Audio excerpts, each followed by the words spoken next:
पाकिस्तान तहरीक इंसाफ मुल्क में जलसे की सीरीज करी और इकोनॉमिक स्टेबिलिटी जो है वो पॉलिटिकल स्टेबिलिटी के साथ आएगी। पहले 4 माह में 7,500 अरब कर्जा ले लिया। लोगों का मिजाज कैसा लगा। सवाल से कालाम देख ले पर निकल आए मेरे। ड्राइविंग माई सेल्फ मुझे लाइसेंस मिल चुका है। कॉन्स्टिपेशन की वजह से बाल गिरते हैं, ज़हनी स्ट्रेस की वजह से बाल गिरते हैं। अगर आपको कोई चीज पसंद नहीं आ रही, या तो मैं हकीकत बदलूं या अपनी सोच बदलूं।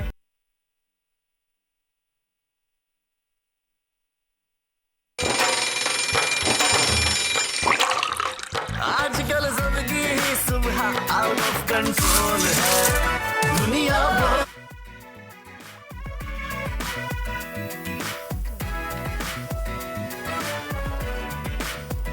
बिस्मिल्लाहिर्रहमानिर्रहीम, अस्सलाम वालेकुम and good morning Pakistan, good morning all of you. उम्मीद करते हैं कि आप सब लोग खैरियत से होंगे और तलहा उम्मीद करती हूँ आप भी। अल्हम्दुलिल्लाह रब्बुल आलमीन। आप खैरियत से हैं? अल्हम्दुलिल्लाह। घर पे सब खैरियत से हैं? सब खैरियत से। खावन बच्चे वगैरह सब खैरियत? सब क्या नाश्ते में बनाया अल्हम्दुलिल्लाह। आपने? नाश्ते में मैंने बच्चों को सैंडविच दे के वो स्कूल जा रहे थे। हाँ। मैं नाश्ते में फ्रूट्स लेती हूँ, मैंने वो लिया और उसके बाद मैं ऑफिस आ गई। क्या है कोट ऑफ द डे आपके पास? आप बताएं आपने नाश्ते में क्या लिया था? मैं नाश्ता करता ही नहीं हूँ। मैं उठता हूँ, बस मुंह धोता हूँ, शावर लेता हूँ और ऑफिस पहुँचता हूँ। जल्दी से नाश्ते का टाइम नहीं होता है। Very bad. Quote of the day बताइए। वो मैं बताती हूँ आपको, लेकिन उससे पहले बताना चाहूँगी नाश्ता हमें कभी भी स्किप नहीं करना चाहिए। नाश्ता लाजमी करना चाहिए। जो लोग नाश्ता नहीं करते हैं वो अनहेल्दी होते हैं। अगर ये सोच के नहीं करते कि टाइम नहीं तो एटलीस्ट एक गिलास जूस पी लें, स्मूदी पी लें, कोई भी शेक ले लें, लेकिन नाश्ता लाजमी करना Is चाहिए। that quote of the day? Empty stomach नहीं आना चाहिए बाहर। लेकिन मैं क्या कहते हैं आगे जब बढ़ूंगी और जैसे कि हमने शुरू किया है, हम चाहते हैं कि हम डेली सुबह आपसे कोई एक अच्छी सी बात शेयर करें ताकि अगर कोई उस बात को लेके अपनी ज़िंदगी में एक तब्दीली छोटी सी ले आए तो उसका अजर सवाब हमें मिल जाए तलहा। तो आज का कोट जो है वो एक मैंने देखा था कल, मुझे बहुत अच्छा लगा, तो मैंने चाहा मैं आप लोगों के साथ भी शेयर करूं कि माफ़ी वही दे सकता है जो अंदर से मजबूत हो। यानी कि अगर आप अंदर से मजबूत हैं तो ही आप माफ़ी दे सकते हैं, क्योंकि खोखले इंसान सिर्फ बदले की आग में जलते रहते हैं। इसको मैं ऐसे कहूँगा कि अल्लाह ताला कुरान पाक में ये फरमाता है कि माफ़ करने वाला अल्लाह का दोस्त है। बेशक अल्लाह से दोस्ती कौन नहीं चाहता है, हर कोई चाहता है। तो इस दोस्ती की खातिर माफ़ करना सीखिए, दरगुजर करना सीखिए। लेकिन इसका मतलब ये नहीं है कि अपनी गलतियों से सबक ना सीखिए। सबक भी सीखना बहुत ज़रूरी है। जैसे हम गलतियाँ करते हैं सियासी मैदान में, माजी में बहुत सारे लोगों को पकड़ते हैं, उन पर केसेस बनाते हैं, लेकिन फिर वो वापस आ जाते हैं। खैर, टॉप स्टोरीज पर नजर डालते हैं, फिर प्रोग्राम में आगे डिस्कस करेंगे। हम टॉप ट्रेंड्स की बात कर रहे हैं पहले, और टॉप ट्रेंड कल से बहुत ज़्यादा इन है कि एक तो इसहाक डार साहब की वापसी जो हो रही है वो बहुत टॉप ट्रेंड में इन है, और दूसरी बात ये ऑडियो लीक्स बहुत ज़्यादा इन है। और उसके बाद Talha we stand with vice chancellor VCG, वो भी बहुत ज़्यादा इन है कि जो यूनिवर्सिटी में खान साहब ने जलसा किया था उसके बाद विफाक की गवर्नर ने वहाँ पे एतराज़ उठाया है और कहा है कि जी ये बड़ा एक संगीन जुर्म है, आप बच्चों के ब्रेन माउफ कर रहे हैं, उनको गलत ट्रैक पे लेके जा रहे हैं, ट्रैक कर रहे हैं, तो उस पर केस होना चाहिए। आपको लगता है क्या तलहा ये? सियासत वर्दा शुरू यूनिवर्सिटी से हुई है। स्टूडेंट ऑर्गेनाइजेशंस होती हैं जो पॉलिटिकल मूवमेंट्स में तब्दील होती हैं। पाकिस्तान में बहुत सारी पॉलिटिकल मूवमेंट्स स्टूडेंट्स की लेवल पे शुरू होती हैं, यूनिवर्सिटीज़ के लेवल पे शुरू होती हैं। लेकिन देखा यह गया है पाकिस्तान में कि इसको भी पाकिस्तान के खिलाफ कर दिया गया एक तरीके से, क्योंकि वो नौजवानों को सियासत में इतना मशगूल कर देते हैं, पॉलिटिकल एक्टिविटीज़ में इतना उनको इंगेज कर देते हैं कि वो अपनी एजुकेशनल एक्टिविटीज़ को कंप्लीटली भूल जाते हैं। यूनिवर्सिटी में एजुकेशनल एक्टिविटीज़ कम हो रही होती हैं, पॉलिटिकल एक्टिविटीज ज्यादा हो रही हैं, जिसकी वजह से आपको जो ऑप्टिक्स मिल रहे होते हैं, जो आपको इमेज मिल रहा होता है, वो ये मिल रहा होता है कि सियासत स्टूडेंट के लिए फायदेमंद नहीं है। लेकिन हकीकत ये कि होनी चाहिए, सर्टेन लिमिट्स, रेगुलेशन, रूल्स के साथ होनी चाहिए, जो हमारे यहाँ होते हैं नहीं। अगर वो रूल्स आ जाएं, उन पे अमल दरामद हो जाए, इम्प्लीमेंटेशन हो जाए, तो यकीनन politics is healthy. But sadly हमारे यहाँ क्योंकि डर्टी पॉलिटिक्स है, तो वो स्टूडेंट्स जो हैं वो अपनी पढ़ाई से भी दूर हो जाते हैं और सियासी मसरूफियात में मशगूल रहते हैं। आपने बहुत अच्छी बात कही तलहा, एतदाल रखना ज़रूरी है हर चीज़ में, लेकिन अफसोस हमारे यहाँ इस चीज़ को इग्नोर किया जाता है। नज़र डालते हैं हम आज की टॉप स्टोरीज पर।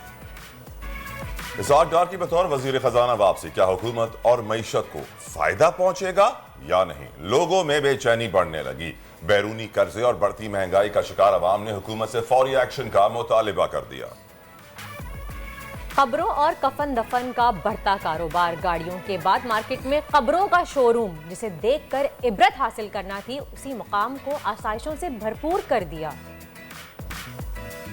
सयाहत के आलमी दिन, सियाहती मकामात हुकूमती तवज्जो के मुंतजिर। अरबों डॉलर की सनत, सैलाब से शदीद मुतासिर, होटल्स के बढ़ते किरायों और टूटी सड़कों ने सयाहों को नाराज कर दिया। एक जानिब सैलाब तो दूसरी तरफ बढ़ते वबाई अमराज। मौसम के बदलते तेवर के बायस शहरी और देही इलाकों में शहरी बीमार होने लगे। मुल्क में बढ़ते वबाई अमराज और उनका इलाज आज नाजरीन को बताएंगे। वर्दा, इससे पहले कि हम कुछ और डिस्कस करें, मैं यकीनन आज शायद मैंने कैमोफ्लेज भी इसीलिए पहना है क्योंकि मैं अपने जवानों को सलाम पेश करना चाहता हूँ। गुज़िश्ता हम सुबह प्रोग्राम कर रहे थे तो उस वक्त भी हमें खबर आई थी हेलीकॉप्टर क्रैश की हरनाई से, बलूचिस्तान के इलाके से। रात को फिर खबर आई शुमाली वज़ीरिस्तान से, वहाँ पर भी हमारी पाक फ़ौज की चेक पोस्ट पर दहशतगर्दों ने हमला किया, फिर जवाबी कार्रवाई की गई। और यकीनन ये वो कार्रवाइयाँ हैं जिस तरीके से वो लड़ रहे हैं पाकिस्तान की खातिर, उनको सलाम पेश करते हैं, खराज तहसीन पेश करते हैं, क्योंकि अगर वो ना होते तो शायद मैं नहीं समझता कि पाकिस्तान होता। बिल्कुल तलहा कि वो लोग सरहदों पे डटे हुए हैं, खड़े हुए हैं, इसीलिए हम सब सुकून की नींद सो पाते हैं, हम चैन की नींद सो पाते हैं, हम बेखौफ होते हैं ताकि हमें पता होता है कि सुबह उठेंगे तो हम बेखौफ उठते हैं क्योंकि हमें पता है कि जो सरहद पे खड़े हुए सिपाही हमारी हिफाजत कर रहे हैं, अपने मुल्क की हिफाजत कर रहे हैं। इसलिए उनको सलाम, उनकी माओं को सलाम, उनके घर वालों को सलाम, क्योंकि इसके लिए बहुत बड़ा कलेजा चाहिए होता है तला कि अपने लख्त जिगर को आप बॉर्डर पे इस तरह से भेज दें और आपको पता है कि किस वक्त कभी भी कुछ भी हो सकता है। अगर आगे बढ़ते हों, अगर हम बात करें कि मुल्क में एक बार फिर सियासी कशमकश बढ़ गई है। एक तरफ इमरान खान फौरी इंतखाबात का मुतालबा लिए इस्लामाबाद की जानिब लॉन्ग मार्च का ऐलान और इशारा करते हुए नजर तो आ रहे हैं, लेकिन दूसरी तरफ अगर हम बात करें इत्तेहादी हुकूमत की तो उनका इंतखाबात कराने का कोई इरादा नहीं लग रहा है तलहा, क्योंकि इसहाक डार साहब की वापसी हो रही है। इससे तो ये साफ जाहिर होता है कि उनको कोई फ़र्क नहीं पड़ा अगर हम खान साहब यानी कि मुतालबात कर रहे हैं कि भाई साफ शफाफ इलेक्शन करवाए जाएँ। नहीं करवाएंगे। जब तक हमारे पास वक्त है हम उस वक्त का फ़ायदा उठाएंगे, अपने लिए एक हेल्दी इन्वायरमेंट क्रिएट करेंगे, अपने लोगों को ब्यूरोक्रेसी में सेट करेंगे, अपने रूल्स एंड रेगुलेशंस लागू करेंगे, इलेक्ट्रॉनिक वोटिंग मशीन्स निकालेंगे। 1-1.5 साल जो हमारे पास है उसको पूरा इस्तेमाल करने के बाद हम इलेक्शन कराएंगे, ताकि यार इलेक्शन जीता भी तो जा सके। मतलब आपको मालूम है ना इलेक्शन में क्या होता है। अरे अभी आपने देखा नहीं कि एक और ऑडियो लीक है जिसमें कहा गया है कि जी हेल्थ कार्ड आती रहेगी, अब आती रहेगी। 8 GB डार्क वेब पे सोचिए ना, वज़ीर आज़म हाउस से रिकॉर्डिंग हो रही है और इंटरनेट पे बिक रही है। अच्छा, कौमी सलामती के लिए भी एक बहुत बड़ा सवाल है, लेकिन उसके बाद आप ये भी देखें तला किस तरह से तबाह किया जा रहा है चीज़ों को। क्लियरली ये बात कही जा रही है कि हेल्थ कार्ड खत्म कर दिया जाए कि खान साहब के पास हेल्थ कार्ड दिखाने के अलावा कोई और चीज़ है ही नहीं। तो हम मजीद इस बारे में बात करेंगे। हमारे साथ यास्मीन राशिद मौजूद है, लेकिन उससे पहले हम एक पैकेज दिखाना चाहेंगे अपने व्यूअर्स को। पर यास्मीन राशिद की तरफ चलें, अगर यास्मीन राशिद ने हमें ज्वाइन कर लिया तो काइंडली प्लीज़ इन्फॉर्म कर दीजिए ताकि हम उनकी तरफ बढ़ें। चलें जी, यास्मीन राशिद हमारे साथ हैं, उनको वेलकम कहते हैं अपने शो में। अस्सलाम वालेकुम यास्मीन साहिबा, सबसे पहले ये बताइए कि एक तरफ तो मुल्क भर में जलसे की सीरीज़ हो रही है, पाकिस्तान तहरीक इंसाफ जो है वो पूरे मुल्क में जलसे की सीरीज़ कर रही है, और दूसरी तरफ अगर देखा जाए तो सियासी सूरत हाल में इतनी कशीदगी नज़र आ रही है कि कप्तान जो है वो बार बार अपनी तकरीर में आज़ादी मार्च का इशारा दे चुके हैं लेकिन अभी तक कर नहीं रहे। आप क्या समझती हैं कि पाकिस्तान तहरीक इंसाफ के चेयरमैन खान साहब कब तक हकीकी आज़ादी मार्च की फाइनल कॉल देंगे? देखिए, मेरा ख्याल है बहुत अहम चीज़ बात समझने की ये है कि इमरान खान साहब मौका बार बार हुकूमत को दे रहे हैं इस चीज़ का कि देखिए वो होश के नाखून लें, बजाय ये कि कोई तसादुम या किसी ऐसी उस चीज़ में हम पड़े। बहुत बेहतर है कि वो जल्द इलेक्शन अनाउंस कर दें, क्योंकि हमेशा याद रखिए कि इकनॉमिक स्टेबिलिटी जो है वो पॉलिटिकल स्टेबिलिटी के साथ आएगी। इस वक्त जो पाकिस्तान की मईशत का हाल है उसमें अगर आप कोई बेहतरी लाना चाहते हैं तो एक ही तरीका है कि आप उसकी बेहतरी लाएंगे, जल्द इलेक्शन करवा दीजिए।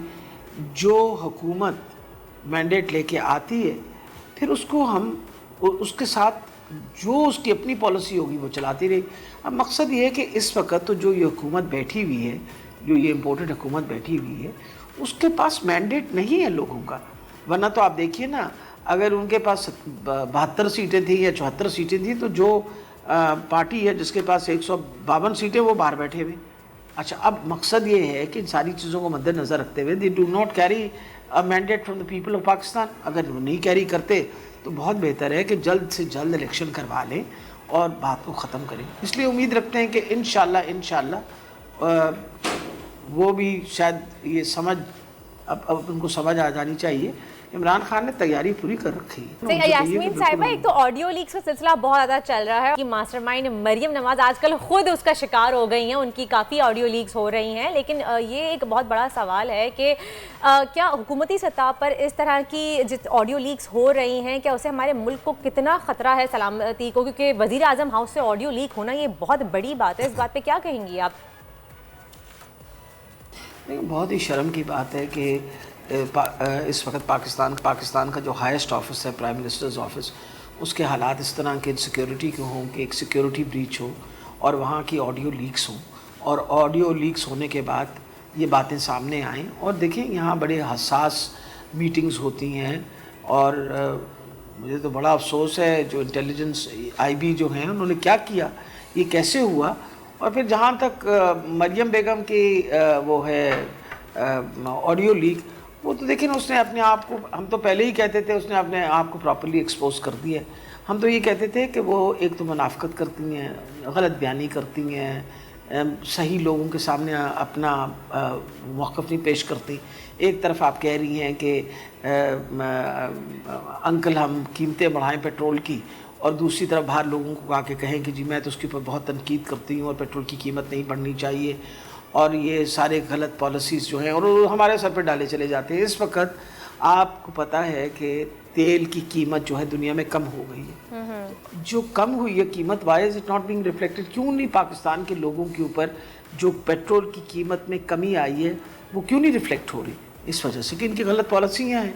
और ऊपर से सबसे बड़ी ये बात है ये कहना कि जी वो जो उनके तौकीर शाह साहब ने बताया उनको कि भाई वो मुझे कह रही हैं, इसरार कर रही हैं कि जी सही, लेकिन अगर मैं मुल्क की मईशत की किश्ती जिस तरह से डामाडोल होती हुई हमें नज़र आ रही है, और उन हालात में जो हुकूमत ने फैसला किया है कि मिफ्ता इस्माइल की जगह बतौर वज़ीर ख़जाना इसहाक़ डार को लाने का फ़ैसला किया है, तो आपको क्या लगता है क्या वो मईशत की नैया पार लगाने में कामयाब हो पाएंगे?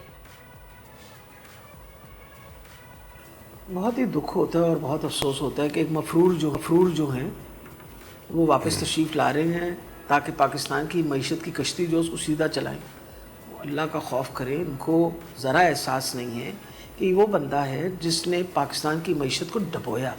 ये 20 अरब डॉलर्स का ये खसारा छोड़ के गया था, और ये वो बंदा है जिसने तबाही लाई। मईशत की वजह यह है कि इसने आर्टिफिशियली डॉलर की प्राइस जो थी उसको नीचे रखा, और सबसे बड़ी बात है उसका नुकसान जो है वो पाकिस्तान को मुसलसल होता रहा। अब इस वक्त जो हालात बने हुए हैं वो तो सबके सामने, एक तो जो इनका ये मिथ थी कि इनकी गुड गवर्नेंस की मिथ वो तो ख़त्म हो गई। वो तो सारी दुनिया ने देख ली कितनी गुड गवर्नेंस है। महंगाई जो है वो आसमान को हाथ लगा रही है। इस वक्त हर चीज़ महंगी है, पेट्रोल महंगा, बिजली महंगी, गैस महंगी, सब्ज़ी महंगी, रोटी महंगी, आटा महंगा, नाम ले लीजिए। लोग जो हैं वो दो वक्त तो बहुत बड़ी बात है, एक वक्त की रोटी खाने से मजबूर हो गए। और वो जो महंगाई का वो राग अलापा करते थे वो पता नहीं कहाँ चले गए। वो ना वो बिलावल है बताने वाली आके जो वो कहता था जी महंगाई मार्च करने लगा, ना वो मरियम नवाज़ और अपना वो जो हमज़ा शरीफ साहब जो वो लॉन्ग मार्च कर रहे थे महंगाई के ख़िलाफ़, वो भी नहीं है। उनसे कहिए कि लॉन्ग मार्च करें ना आप। अब महंगाई को क्यों नहीं कंट्रोल कर रहे? अब तो महंगाई बिल्कुल आउट ऑफ कंट्रोल हो चुकी है। कुछ पता नहीं इसहाक़ डार साहब आते हैं तो वो क्या करते हैं, क्या वो कंट्रोल कर पाते हैं, महंगाई नहीं कर पाते, ये भी बहुत बड़ा सवाल है। लेकिन खैर डॉलर उनके डर से शायद नीचे आ गया कल। लेकिन अब आपको क्या लग रहा है कि इसहाक़ डार साहब तो पाकिस्तान वापस आ चुके हैं, लेकिन क्या मियाँ नवाज शरीफ की वापसी भी मुमकिन है? कोई इम्कानात नज़र आ रहे हैं आपको उनकी वापसी के? देखिए मेरा ख्याल है कि नून लीग की हुकूमत में तो सब कुछ मुमकिन हो जाता है ना। NRO जो है वो मिल जाता है, आपकी नैब का कवानीन जो हैं उनमें तरमीम आ जाती है, आपके केसेस जो हैं वो ख़त्म हो जाते हैं, आपके कर्ज़े जो हैं वो माफ़ हो जाते हैं, जो जेल में हैं वो छुट जाते हैं, जो मफरूर हैं वो दोबारा से अपनी ज़िंदगी नॉर्मल बसर करना शुरू कर देते। इनकी हुकूमत में तो यही कुछ होना है ना। इमरान खान इसलिए गलत बात तो नहीं कहते। उन्होंने कहा वो जो बड़े हैं चोर हैं उनको अगर आपने जेल से बाहर रखना है तो वो बेचारे जो गरीब हैं, छोटे छोटे चोर जो इस वक्त जेलों में बंद कर रखे हैं छोटे छोटे पैसों की वजह से, उनको भी फिर छोड़ दीजिए। उनको क्यों अंदर बंद कर रखा है? अब बताइए कि नवाज़ शरीफ का जहाँ तक ताल्लुक़ है, कोई हमने थोड़ी उनके ख़िलाफ़ केस किया था। केस तो किया था उनके ऊपर बिकॉज ऑफ पनामा लीक्स, और पनामा लीक्स के बाद वो प्रूव हुआ और प्रूव होने के बाद सही आज बहुत बहुत जब वो- शुक्रिया पाकिस्तान तहरीक इंसाफ की आयरन लेडी यास्मीन राशिद पंजाब की वज़ीर सेहत हमारे साथ मौजूद थी और उन्होंने क्लियर कर दिया कि जी हमने तो नहीं किया था, जो केसेस उनके ऊपर हुए हैं और कोई भरोसा नहीं है ना लेके मियां साहब वापस भी आ सकता है। आपको लग रहा है कि वो वापस आएंगे इसहाक डार के आने के बाद? बिल्कुल आएंगे, अगर इसहाक डार आए हैं तो वो भी आएंगे। उन्होंने कोई गुनाह किया है, उनका भी हक है, वो भी इस मुल्क के भाती हैं और वो अब जो चाहे कर सकते हैं क्योंकि उनका भाई वजीर आज़म है। तो सारे केसेस ख़त्म हो जाएंगे, कवानीन बदल जाएंगे, पार्लियामेंट मुकन्ना काम आवाम के लिए कानून साजी है, कानून साजी होगी मफरूर मुल्ज़िमान के लिए। जिसके बाद हम यही देख रहे हैं कि अल्लाह ही हाफिज़ है, क्योंकि अगर इसी तरह मुल्क चलता रहा तो फिर तो कोई पकड़ा नहीं जाएगा, इंसाफ कभी मिलेगा नहीं, जुडिशल रिफॉर्म्स होंगे नहीं, एजुकेशनल हेल्थ जितने रिफॉर्म्स की बात करते हैं वो सब ख्वाब ख्याल में उड़ जाएंगे और कुछ भी नहीं होगा, सिर्फ बातें ही रह जाएंगी। तलहा मुझे ऐसा लग रहा है। लेकिन आपको अगली खबर से आगाह करें कि इसहाक डार साहब कल रात पाकिस्तान उनकी वापसी हो तो गई है, लेकिन दूसरी तरफ बोल न्यूज़ ने गैर मुल्की सरकारी कर्ज की कुछ तफसीलात हासिल कर ली हैं। तफसीलात के मुताबिक अगर आपको बताएं तलहा, तो पाकिस्तान का सरकारी गैर मुल्की कर्ज की मालियत 88 अरब 83 करोड़ है और 60 लाख डॉलर हो गई है। आप सोचें ये फिगर कितनी बड़ी है। अगर मैं प्रॉपर तरीके से बताऊं लेकिन इंग्लिश में, अगर ताकि सब लोग समझ सकें, तो 88 अरब 83 करोड़ एंड 60 लाख 100 अरब आसान हो डॉलर। जाएगा। 100 अरब के करीब हमेशा से रहे हैं और 100 अरब के करीब रहते हैं और मैं समझता हूँ कि बड़ा आसान है ये 100 अरब के डॉलर कर्जे उतारना, तो मुश्किल काम नहीं है। बस आंखें खोलनी होगी, स्मगलिंग बंद करनी होगी, और गैर मुल्की कर्ज भी तो बता दीजिए बंद करनी होगी, टैक्स नेट में लोगों को लाना होगा। मेरे एक्सपीरियंस और अंदाजे के मुताबिक अगर 400 बिलियन डॉलर की हमारी फॉर्मल इकोनॉमी है तो 2000 बिलियन डॉलर की 2 ट्रिलियन डॉलर की हमारी इनफॉर्मल इकोनॉमी है। वो कारोबार जो कागजों पे नहीं आता है, जो टैक्स नहीं देता है, इनको टैक्स नेट में ले आओ, आपके 100 अरब डॉलर यूं निकलेंगे। मजीद डिटेल्स के लिए हमारे साथ मौजूद है हमारे रिपोर्टर मोहम्मद उवैस, उनसे मजीद डिटेल्स जानेंगे। जी मोहम्मद उवैस, बताइएगा कि ये क्या हो रहा है, इतनी ज्यादा कर्जे?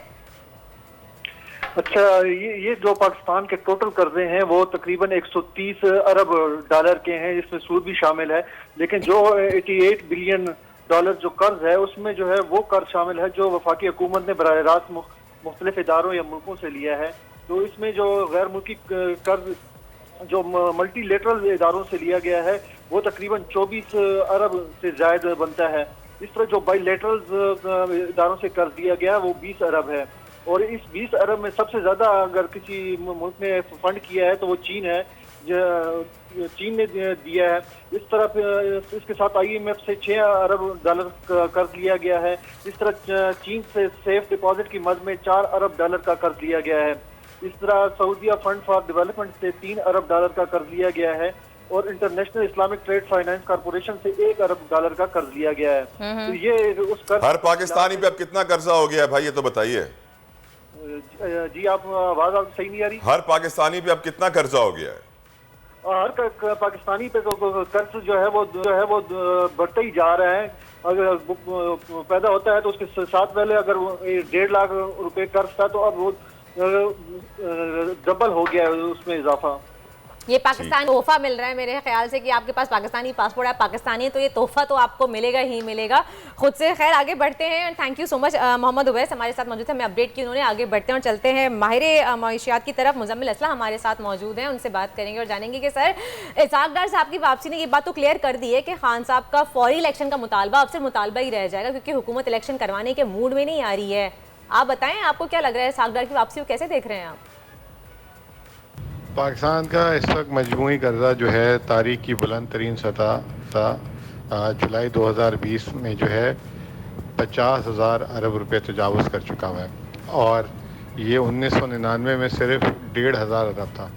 तो इससे अंदाज़ा आप लगाएं कि ये 35 गुना जो है पिछले 22 सालों में बढ़ा। उसकी बुनियादी वजह जो है सबसे ज़्यादा कर्जा जो है हमने देखा कि 2008 से 2018 के दरमियान पीपल्स पार्टी और नून की हुकूमत ने लिया। जब पीपल्स पार्टी 2008 में आई थी तो 6,000 अरब कर्जा था और मुस्लिम लीग नून उसको 25,000 अरब यानी कि 400% जो है 10 सालों में बढ़ा। और यही सूरत हाल अभी ये हुकूमत जैसे ही आई है और इन्होंने जो है पहले 4 माह में 7,500 अरब कर्जा ले लिया। इतना ज़्यादा कर्जा जो है पाकिस्तान और पाकिस्तान के जो टैक्स पेयर के लिए नाकाबिले बर्दाश्त और अदा करने के काबिल नहीं रही हुकूमत। अगर देखा जाए इस साल हुकूमत मजमूई तौर पे 4,000 अरब रुपए का तखमीना लगाया है जो है कर्ज़ों की अदायगी के लिए। जो मौजूदा शरह सूद के हिसाब से अभी भी कम तखमीन है, ये 5,000 अरब होगा।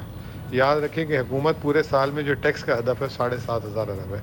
7,500 अरब की आमदनी में अगर 5,000 अरब सिर्फ सूद की अदा और कर्ज़ की अदायगी में दे दिया जाए तो वो हुकूमत जो है सिर्फ या कर्ज़ अगर वो मिले तो चलेगी, वरना नहीं चल सकती। तो यही सूरत हाल इस वक्त सामने आ चुकी हुई है। और हुकूमत जो है अगर कर्ज़ उतारती है तो हुकूमत नहीं चलती है, और अगर हुकूमत चलती है तो कर्ज़ नहीं उतारती तो फिर दिवाली की तरफ जा रही है। इसी की निशानदेही जो है शौकत तरीन साहब ने की। और जो है क्योंकि अब सैलाब की सूरत हाल भी है, तमाम सूबे जो है बाशमूल सिंध सब ने जो है अपने बजट को बराबर दिया। KP की हुकूमत ने बराबर दिया, लेकिन वफाकी हुकूमत ने IMF को गलत आदाद शुमार दिया और कहा कि 750 अरब रुपये सूबे इजाफी जो है अपनी बचत करके वफाक को देंगे, जिससे उसका खसारा कम होगा। वफाकी हुकूमत को जो है सिर्फ याद कराने के लिए बोला गया था कि देखें, एक तो उस वक्त भी हमने बजट नहीं दिया इतना ज़्यादा, और अब सैलाब के बाद तो नामुमकिन हो गया है कि हम कोई आपको इस तरह का जो है इजाफी बचत दे सकें। तो बहरहाल अब तो वज़ीर आज़म ने ख़ुद आलमी फ़ोरम में जाके कह दिया कि हम दिवाली की तरफ जा रहे हैं, तो बात ही ख़त्म हो गई और हमारी बात पे इंडोर्समेंट हो गई। और जो हमने ये कहा था PTI ने कि आप IMF से वापस बात करें, आलमी इदारों से बात करें कि ये कर्ज़ जो है नाकाबिले अदायगी की तरफ इस वक्त हो चुका है, तो हमें जो है आप रिलीफ दें। और हुकूमत ने वो मांग लिया है, और अब कहा यही जा रहा है कि आने वाले दिनों में जो है यूनाइटेड नेशन कोई कॉन्फ्रेंस करेगा पाकिस्तान के लिए, और पाकिस्तान ने भी G10 से जो है G20 और G10 से जो है दरख्वास्त लॉन्च कर दी है कि उनका $10 अरब का कर्ज माफ़ करा जाए या रीशेड्यूल करा जाए। इसी तरह पाकिस्तान की हुकूमत के लिए सही, बहुत बहुत शुक्रिया मुजम्मिल असलम साहब हमारे साथ मौजूद हैं। अब क्या होगा तलहा, क्या वाकई मुल्क दिवालिया की तरफ जाएगा? खुदा ना खासा कि जिस तरह की बातें मुजम्मिल साहब ने की, तो यही साबित हो रहा है कि जी अब कर्ज़े माफ़ करवाने का सिलसिला भी जारी हो रहा है और कहा जा रहा है आर्मी फोरम पे खड़े होकर कि जी हम दिवाली की तरफ जा रहे हैं, जहाँ पे इस तरह के मुल्क को खुद खड़े होकर फोरम पे कहा जा रहा हो कि जी हम दिवाली की तरफ जा रहे हैं, तो क्या जिस मुल्क में इतनी चोरी होगी वहाँ दिवाली की बातें तो होंगी। जाहिर सी बात है, मुल्क का सोचिए कब तक ये चोरी चलती रही। खैर, अब हज़रत इंसान की बात करते हैं। हज़रत इंसान जिंदा होता है तो बड़े बड़े घर की बनाने की ख्वाहिश रखता है, और जब मरता है तो कहता है मेरी बड़ी बड़ी कब्र हो। जी हाँ, अब पाकिस्तान में गाड़ियों के बाद अब कब्रों का शोरूम भी आ गया है। और बताया जा रहा है, मजाक नहीं कर रहा, मैं सीरियस हूँ, वर्दा आप ऐसी शक्ल ना बनाएं। कब्र वो जगह है कि जब भी इंसान उसको देखता है तो इबरत हासिल करता है, आखिरत को याद करता है, अपने गुनाहों से तौबा करता है। कब्र को देखकर हर मुसलमान का ईमान ताज़ा हो जाता है, उसको ये एहसास होता है कि उसकी मंजिल क्या है। वो जितना भी ताकतवर हो उसको ये मालूम पड़ जाता है कि उसे इस मिट्टी के नीचे जाना है, 6 फुट नीचे। उसके पास दुनिया की हर आसाइश हो, लेकिन उसने इस मिट्टी में ही जाना है। इब्ने माजा ने रिवायत नकल की है, करते हैं कि पैगम्बर करीम नबी करीम मोहम्मद मुस्तफ़ा सल्लल्लाहु ताला अलैहि वसल्लम ने फरमाया कि कब्रों की ज़ियारत के लिए जाया करो, क्योंकि कब्रों की ज़ियारत तुमको आखिरत की याद दिलाएगी। लेकिन आज हालात ये हैं कि लोगों ने कब्रों और कफन दफन को भी बड़ा कारोबार बना लिया है, और ऐसा एक शोरूम भी बन चुका है जिसके अंदर आप जाकर देख सकते हैं कि आपकी कब्र कैसी होगी, आपको कैसा कुतबा चाहिए, किस तरह का टाइल यूज़ होना है, किस तरह का मार्बल यूज़ होना है। End of course it's a business. हमारे मुल्क में ज़ाहिर बात है, जिस मुल्क में छोटा से छोटा काम बड़ा बड़ा बिजनेस बन जाता है, थैली बनाने वाला कहाँ से कहाँ पहुँच जाता है, तो ऑफ कोर्स ये कुतबे, ये कब्रें भी बनाने वालों का कारोबार है और चमक रहा है, और अब बड़े बड़े शोरूम्स बन गए हैं। वर्दा वही देख रही हूँ मैं, कितने डिफरेंट स्टाइल्स की, अल्लाह माफ़ करे, लाइक कहना चाहिए हमें, यहाँ पे कितने डिफरेंट स्टाइल्स की कब्रें बनाई हुई, उन्होंने कलर भी है, कॉम्बिनेशन भी है, डिजाइनिंग भी की गई है। मैं शायद अस्तगफिरुल्लाह नहीं कहूँगा इसके ऊपर, हर किसी की अपनी चॉइस है, जो चाहे लगा सकता है। आप जब जाती हैं दुनिया भर में देखते हैं कब्रिस्तान में, तो क्रिश्चियंस का एक अलग स्टाइल होता है, मुस्लिम्स का एक अलग स्टाइल होता है, हर मजहब का अलग तरीकेकार होता है। तो I think they have the right to choose their own grave, उनका हक है, उनके पास ये होना चाहिए। लेकिन इसको बिजनेस बनाना, ये एक हर चीज बिजनेस है, हर चीज बिजनेस है, हर चीज बिजनेस है। उसी मिट्टी में आप क्या लेके जाएंगे, आखिर में कुछ भी कचरा चुनना भी एक बहुत बड़ा बिजनेस है। हम लोग ये थोड़ी सी डिस्कशन चलती रहती है, आप जाके लीजिए एक ब्रेक, मिलते हैं आपसे छोटे से ब्रेक के बाद। आजकल जिंदगी ही सुबह आउट ऑफ कंट्रोल है, दुनिया बोल है, दुनिया बोल है।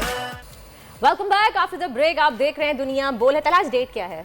सुना है सयाहत का दिन है, कुछ 27 तारीख है आज। एग्जैक्टली 27 सितंबर है आज, और दुनिया भर में आज वर्ल्ड टूरिज्म डे मनाया जाता है। और अगर हम पिछले 2-3 साल उठा के देखें तो टूरिज्म के मामले में पाकिस्तान अब पीछे नहीं रहा है। सही कह रही हैं, लेकिन ऑफ कोर्स मुझे ये भी बताना पड़ता है कि अगर सिंध में आप टूरिज्म की बात करें तो एक गोरख खेला है हमारे पास। वहाँ पर बिरयानी की प्लेट को 1000 रुपये से ऊपर है, को पेप्सी कोक की बोतल को 1500 रुपये की है, तो वहाँ पे लूटमारी बड़ी होती है। तो हमें सोचना है कि टूरिज्म पाकिस्तान में बढ़ रहा है, लेकिन सिर्फ उन्हीं जगहों पे बढ़ रहा है, सिर्फ KPK बोलूँगा मैं, बाकी बलूचिस्तान की बात करें तो नहीं बढ़ रहा, सिंध की बात करें नहीं बढ़ रहा, पंजाब में बिल्कुल बढ़ रहा है, KPK में बहुत ज़्यादा बढ़ रहा है। हमें सोचना चाहिए कि क्यों, मुल्क एक है, निज़ाम कई हैं। खैर, सयाहत की बात करें तो मेहमान भी आपके पास। जी बिल्कुल, हमारे पास मेहमान है कि नॉर्दर्न एरियाज़ की अगर हम बात करें तो बहुत से गोरे भी हम कहेंगे कि इंटरनेशनली लोग आते हैं यहाँ पे, देखते हैं। गिलगित हो गया, बल्दिस्तान हो गया, हमारा सवात हो गया, कश्मीर हो गया, वो किसी स्विट्जरलैंड से कम नहीं है। राइट, पाकिस्तान में किस तरह टूरिज्म प्रमोट होना चाहिए? पॉलिसी फ्रेंडली होनी चाहिए, सहूलियात होनी चाहिए और कंट्रोल होना चाहिए। हम देखते हैं मर्दा आजकल बड़े व्लॉग्स बनते हैं, उसमें जो है ना कंप्लेन ये होती है, ये बंदा मेरे पीछा कर रहा है, ये देखिए बंदा मेरे पीछे आ रहा है। लेकिन अल्लाह का शुक्र है इदारे हरकत में आ गए हैं, सॉफ्टवेयर अपडेट होने लगा है और फिर उन लोगों को पकड़ा भी जा रहा है और फिर उनको सब पूछा जा रहा है कि बेटा आपने ऐसे क्यों किया, और फिर उनको सुधारा भी जा रहा है। तो इम्प्रूवमेंट है। आपके साथ मेहमान भी है कोई बहुत बड़ा? हमारे साथ मेहमान है, और वो मेहमान है हमारे साथ जो दुनिया भर घूमे हुए हैं, और अगर आपने देखा हो उनको अक्सर एक नेशनल टेलीविजन पर उनका शो भी चल रहा हो, पाकिस्तान के टूरिज्म को बहुत प्रमोट कर रहे हैं, बता रहे हैं कि पाकिस्तान कितना हसीन है। अगर आप आना चाहें तो आप आके देखें, आपको लगेगा कि दुनिया में अगर कहीं जन्नत है तो वो पाकिस्तान में है। तो हमारे साथ हैं तरनजीत सिंह, उनको वेलकम कहते हैं अपने शो में। जी तरनजीत, अस्सलाम वालेकुम, कैसे हैं आप? अस्सलाम, बिल्कुल ठीक ठाक। आप लोग सुनाइए, कैसे हैं कराची के लोग? बिल्कुल ठीक, कराची के लोग मजे में। तरनजीत, सबसे पहले मैं आपको शुक्रिया कहना चाहूंगी कि आप आज सुबह सुबह उठ गए हमारे शो में आने के लिए। आपने अपनी कीमती नींद की कुर्बानी दी। एक्चुअली मैंने ना जब से ट्रैवल शो शुरू किया, 4 साल हो गए पूरा पाकिस्तान घूमते हुए, तो आपको पता है ट्रैवल शो एक दिन को शूट करना पड़ता है, तो मैं एक रात पूरी नींद सेक्रीफाई करता हूँ, फिर अगले दिन से सवेरे 7 बजे उठना, 8 बजे शूट शुरू करना। तो ये मेरी 5 साल की प्रैक्टिस रही है कि स्विच करना मुझे आता है, तो स्विच गियर लगा लेता हूँ कि टेस्ट का प्लेयर हूँ, टेस्ट से उठ के T20 का बन जाता और T20 से वनडे का। तो ये सीख लिया मुझे, चूंकि कॉल आई थी तो प्रॉमिस करके फिर मैंने कहा जी व्हाई नॉट। इस्लामाबाद में वैसे लोग बहुत अर्ली उठ जाते हैं सिवाय मेरे, और लोग आपको 9 बजे यहाँ पे लोग नजर आते हैं। तरनजीत, टूरिज्म पाकिस्तान में इस वक्त कहाँ खड़ा है, क्या करना चाहिए इसको मजीद बेहतर करने के लिए? यार टूरिज्म को मैंने ना, जब मैं निकला पूरा पाकिस्तान दिखाने के लिए, तो मेरी ख्वाहिश ये थी कि मैं पाकिस्तान को लाइवली दिखाऊं। मतलब मेरा ये था कि मैं पाकिस्तानियों को दिखाऊं और मैं एक टर्बन के साथ, डिफरेंट कल्चर के साथ जाऊं। तो पहले तो जो इंटरनेशनली या बाहर देखने वाले हैं या पाकिस्तानी या बाहर के लोग हैं, एक उनको भरोसा हो जाए कि हाँ यार एट ग्राउंड जीरो यहाँ लोग भी पीसफुल है, पुरअमन है, और फिर लाइवली पाकिस्तान दिखाना था, हंसता खेलता हुआ दिखा दिया। इंफ्रास्ट्रक्चर की बहुत जगहों पे कमी, बहुत जगहों पे इतना पोटेंशियल है, वहाँ पे इंफ्रास्ट्रक्चर एग्जिस्ट नहीं करता। तो बहुत से सवालात हैं, लेकिन अगर मोटे मोटे किया जाए कि पाकिस्तान को टूरिज्म के लिए क्या करना चाहिए, पहले तो जो वीज़ा है ना इंटरनेशनल, उसको बहुत अच्छा कर देना चाहिए। ये नहीं ऑनलाइन वीज़ा लास्ट गवर्नमेंट ने किया, लोगों ने उस पर काम किया, अच्छी बात है, लेकिन अभी ये वो वैक्यूम्स है जो अभी फिल नहीं हुए। पूरी दुनिया में बड़ी ईज़ है, हमारे पास ईज़ ऑफ बिजनेस नहीं है और ईज़ ऑफ टूरिज्म नहीं है। यानी AJK में मैं गया तो AJK वालों को मैंने कहा कि जैसे आप एंटर होते हैं तो पुलिस स्टेशन है जो बड़ा सा नजर आता है, आप उस पर 6-8 बड़े बड़े प्लेसेस डिस्प्ले तो कर रहे हैं, लेकिन रेट्स नहीं लिखे हुए आपने। तो बहुत से Pakistani with in the country जो आते हैं वो बजट देखते हैं। तो मैंने कोशिश की हमेशा कि मिड रेंज के बजट के बंदे को बताऊं कि आप 2000 में कौन सा होटल ले सकते हैं, 1500 में पब्लिक ट्रांसपोर्ट कैसी, और फिर फॉरेनर्स को मैंने पाकिस्तान की वो जगह बताई कि जिसका टूर आप 3 से 5 दिन में कंप्लीट कर सकते हैं। इसमें रिलीजियस टूरिज्म बहुत बड़ी है, क्योंकि हमारे सिख पूरी दुनिया से आते हैं, 10-12 हज़ार सिख तो आ जाते हैं पूरे साल में।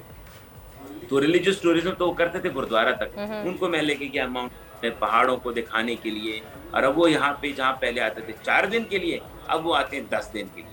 4 दिन अपने रिलीजियस पिलग्रिम्स के लिए, बाकी 10 दिन वो गुजारते हैं रिजॉर्ट्स के ऊपर। तो कोशिश हमने की, आसान काम नहीं है, लेकिन पाकिस्तान में जो पोटेंशियल है टूरिज्म का, आपने बिल्कुल सही कहा, बहुत बड़ा है। और थोड़ी सी ना डायरेक्शन की बात है, ख्याली बातें नहीं, डूएबल बातें जो आसानी से हो सके। यानी मैं अक्सर कहता हूँ कि हमारे रोड्स पे 50 किलोमीटर के डिस्टेंस पे आप एक 50 किलोमीटर के डिस्टेंस पे ना आप एक वॉशरूम्स, एक अच्छा जो रेस्ट एरिया है वो डेवलप करते, फिर देखिएगा कि कैसा फ्लो बढ़ता है। सही। अच्छा, ये आप कहाँ की बात कर रहे हैं? आगे नॉर्दर्न साइड की मोटरवे पे तो बहुत अच्छे सी रेस्ट रूम्स ही बने हुए हैं, रेस्ट एरियाज भी बने हुए हैं, वॉशरूम्स भी हैं, लेकिन हाँ अगर आप नॉर्दर्न एरिया की तरफ जाते हैं, हिल स्टेशन की तरफ, तो वहाँ पे थोड़ा सा आपको कर रहा हूँ।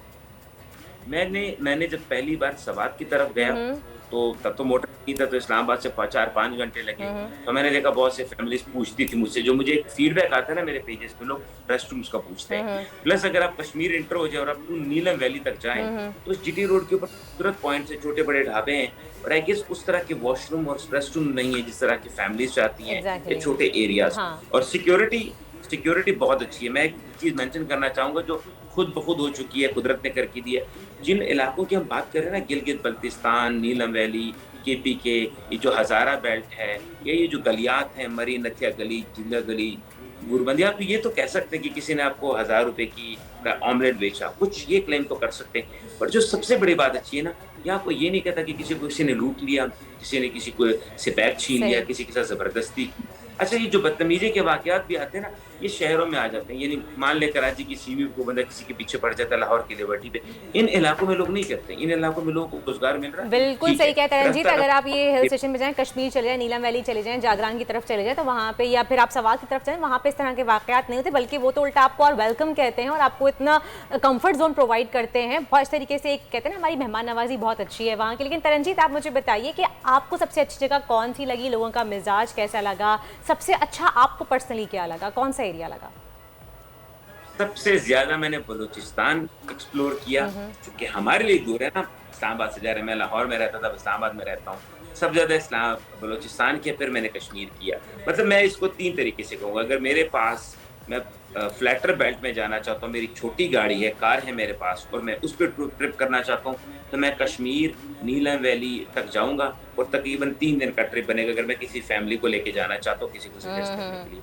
अगर मैं इससे हट के 5 से 7 दिन पे जाना है, तो फिर मैं कागान नारायण बाबू से टॉप करके मैं चला जाऊंगा अप टू पंजराब पास तक। तो ये खूबसूरत ट्रैक से बन जाता है।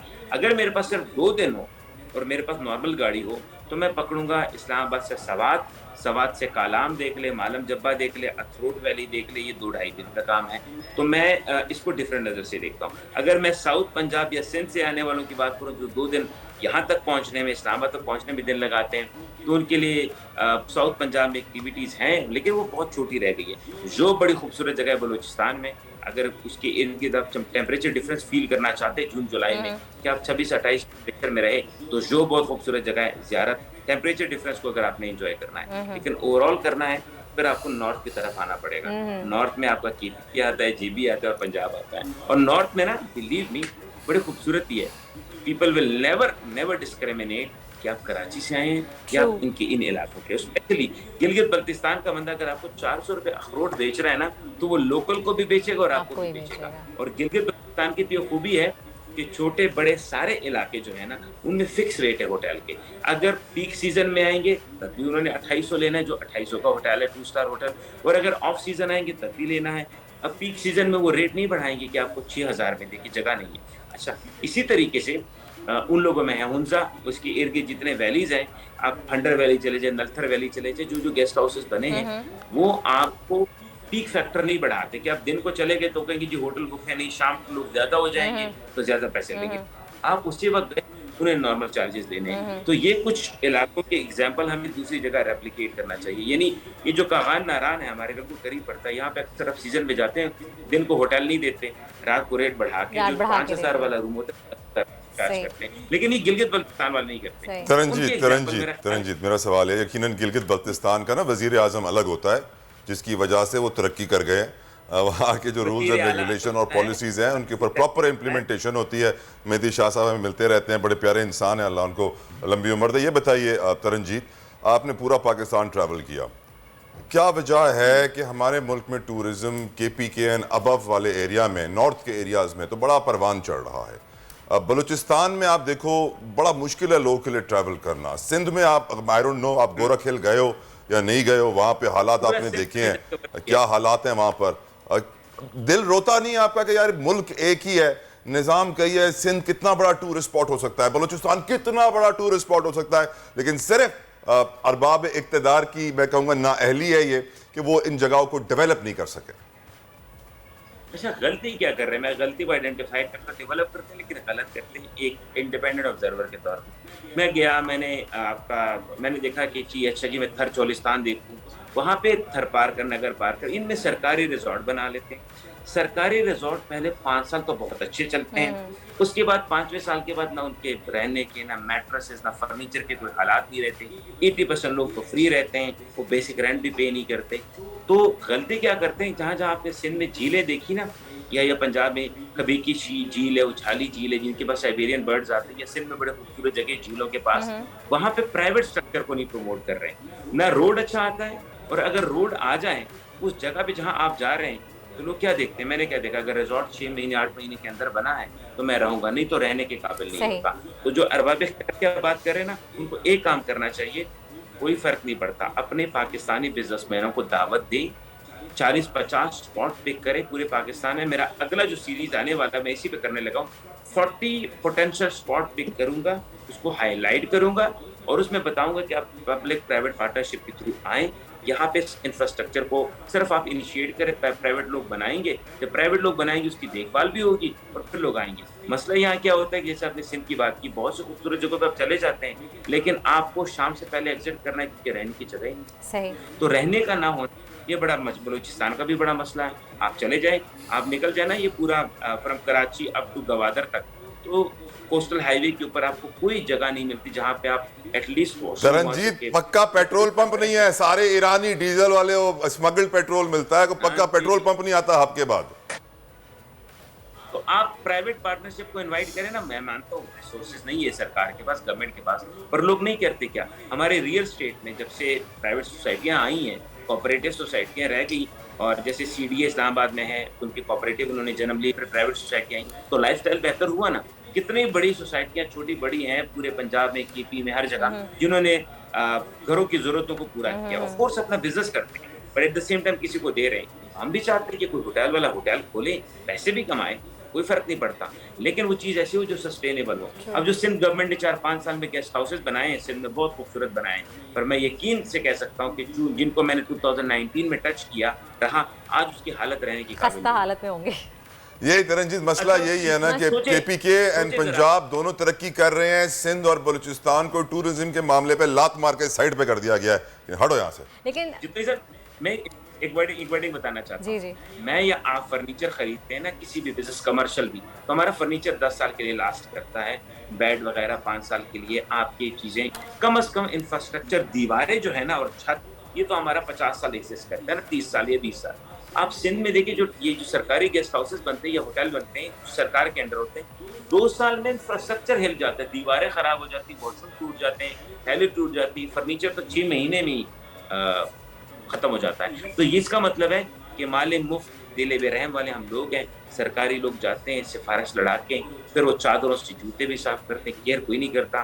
प्राइवेट पार्टनरशिप लेके आए। एग्जांपल देना चाहूँगा, कश्मीर में कुछ देर पहले मुझे 2-3 रिजॉर्ट देखने का मौका मिला। जब 17 में गया तो सरकारी थे, गेस्ट हाउस तो बहुत बुरे हालत। अभी मैं देखा, आई वाज शॉक्ड कि दीर कोर्ट में 4 स्टार होटल की फैसिलिटी है जो कि 5 स्टार से कम नहीं है। एक पाकिस्तानी अमेरिका में रहता था, वो आया, उन्होंने स्टेट से बात की, कश्मीर के प्रीवियस गवर्नमेंट से, कि भाई मैं आपकी 30-40 रिजॉर्ट को मैं उसको रेनोवेट करना चाह रहा हूँ, मैं आपके साथ रेवेन्यू शेयर करना चाह रहा हूँ। मुझे रेवेन्यू नहीं चाहिए, मेरी रिकवरी मॉडल 20 साल बाद हो, लेकिन इन कश्मीर की वादियों में खूबसूरत जगह हो।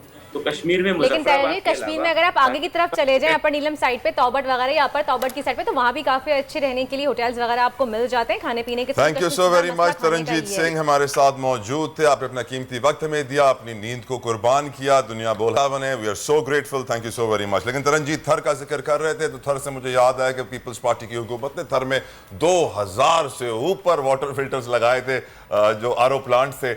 हकीकत ये थी कि 2000 में से आज 2 भी नहीं चल रहे हैं। वजह यही थी कि मेंटेनेंस नहीं होती है, बना के तख्ती लगा के फीता काट दिया जाता है और फिर कहते हैं अस्सलाम वालेकुम, खुद चला लेना। हाँ, लेकिन चलते हैं नहीं। लेकिन फिर भी थर में प्राइवेटली 2 आरओ प्लांट्स जो हैं वो वर्किंग कंडीशन में कर लिए गए, प्राइवेटली किए गए हैं। ये बातें मेंशन करूँ, गवर्नमेंट लेवल पे कुछ नहीं हो सका। जो लोग वहाँ पे कोशिश करते रहे गवर्नमेंट इसको चला दे, वो धक्के खाते रहे 6-8 महीने तक, आज ही हो जाएगा आश्रय मिलते रहे। लेकिन आखिर में तंग आकर उन्होंने खुद ही आपस में मिल के ही उस आरओ प्लांट को एक्टिव करा, ताकि एटलीस्ट पीने का पानी तो मुहैया हो सके। तला जी हाँ, जो थर में तरक्की हुई वो थर कोल पावर प्लांट की वजह से हुई, और यकीनन जो हो रही है उसी की वजह से। एक ब्रेक के बाद वर्दा खाना पकाएंगी, बोल के जायके में क्या पका रही हैं आज? मैं कुछ रूअफ़ज़ा से बनाना सिखाऊंगी आपको, या फिर हेल्दी सैलड। देखते हैं ब्रेक के बाद। आजकल सबकी ही सुबह सुबह आउट ऑफ कंट्रोल है, दुनिया बोल है, तेरी दुनिया बोल है। Welcome back after the break to Bol के जायके। भैया जब मैं हूँ और जायकेदार कुछ आपको खाना बनाना ना सिखाऊं तो ऐसा तो हो नहीं सकता ना, ऐसा कैसे हो सकता है।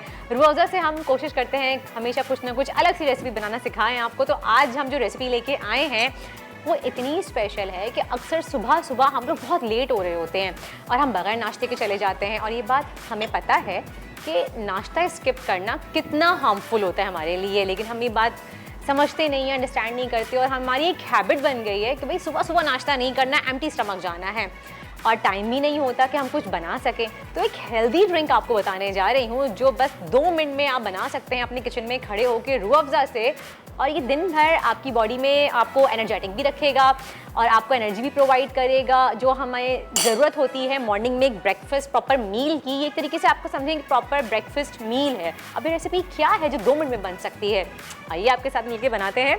आज हम बना रहे हैं Rooh Afza oats smoothie. Oats हमें पता है कितने हेल्दी होते हैं हमारे लिए और ब्रेकफास्ट में लें तो और ज़्यादा हेल्दी हैं और ब्रेकफास्ट में प्रेफर किया जाता है कि आप ओट्स लीजिए। ओट्स किसी भी कंपनी के किसी भी ब्रांड के आप ले सकते हैं।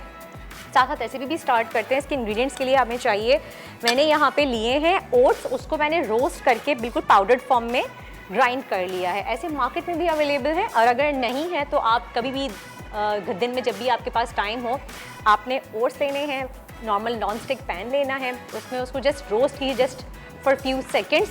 ब्राउन कलर नहीं करना है, बहुत ज़्यादा ओवर कुक नहीं करना है। आप रोस्ट करने का तरीका ये होता है कि जब आपका पैन थोड़ा सा गर्म हो जाए उसमें आपने ओट्स डाल दिए, उसको 1 से 2 सेकेंड आपने 3 दफ़ा सौते किया एंड दैट इसको ट्रांसफ़र कर लें ग्राइंडर में और इस तरह का बिल्कुल पाउडर बना लीजिए। तो ये इजीली बना के आप इसको एक जार में स्टोर करके रख सकते हैं और जब दिल चाहे इसको इस्तेमाल कर सकते हैं। इसके अलावा दूध चाहिए हमें 1 कप। उसके अलावा हमें चाहिए इसमें थोड़ा सा एक अच्छा सा फ्लेवर देने के लिए vanilla essence just few drops, mint leaves जाएंगे, बनानास जाएंगे इसमें। अच्छा फ्रूट्स जो आपका दिल चाहे फ्लेवर देने के लिए आप वो इस्तेमाल कर सकते हैं। बनाना इज़ रियली वेरी हेल्दी अगर आप ब्रेकफास्ट में स्मूदी के तौर पे इसको लेते हैं। अगर बनानास आप नहीं अच्छे लगते, आप पसंद नहीं करते तो आप इसकी जगह फ्रोज़न स्ट्रॉबेरीज होती हैं वो आप ले सकते हैं, या फिर अगर पीच आपको पसंद है या जो भी एप्पल आपको पसंद है तो आप एप्पल भी ले सकते हैं। But I personally prefer bananas के साथ, बहुत ऑसम टेस्ट आता है और ऑफ कोर्स इसमें जाएगी रूह अफ़ज़ा। ठीक है जी, तो स्टार्ट करते हैं। सबसे पहले मैं यहाँ पे ले लेती हूँ एक जग, ब्लेंडर का जग ही ले रही हूँ मैं डायरेक्ट यहाँ पे। अच्छा जी, सबसे पहले इसमें मैं ऐड करूँगी बनानास। ये 2 बनानास लिए हैं मैंने, छोटे साइज़ के थे, बड़े साइज़ का है नॉर्मल मीडियम साइज़ है तो आप 1 बनाना ले सकते हैं जितना हैवी आपको चाहिए। ठीक है जी, ये हमने बनाना लिया। उसके बाद इसमें हम डालेंगे few drops of vanilla essence, एक अच्छी सी खुशबू और फ्लेवर देने के लिए, बहुत ज़्यादा नहीं अगर बहुत तेज़ है तो। ठीक है जी, उसके बाद इसमें जाएगा 2 टेबलस्पून ओट्स, 2 टेबलस्पून इसमें ओट्स जाएगा भर के। और इसके बाद इसमें जाएगा हमारा हेल्दी ड्रिंक रूह अफ़ज़ा। रूह अफ़ज़ा हम सबको पता है वैसे कितना हेल्दी है, लेकिन फिर भी आपको थोड़ा सा बता दूं रूह अफ़ज़ा के बारे में कि रूह अफ़ज़ा पिछले 110 सालों से ये एक हमारी ट्रेडिशनल ड्रिंक है, हर घर में मौजूद होता है, सब बहुत शौक़ से पीते हैं, पसंद किया जाता है।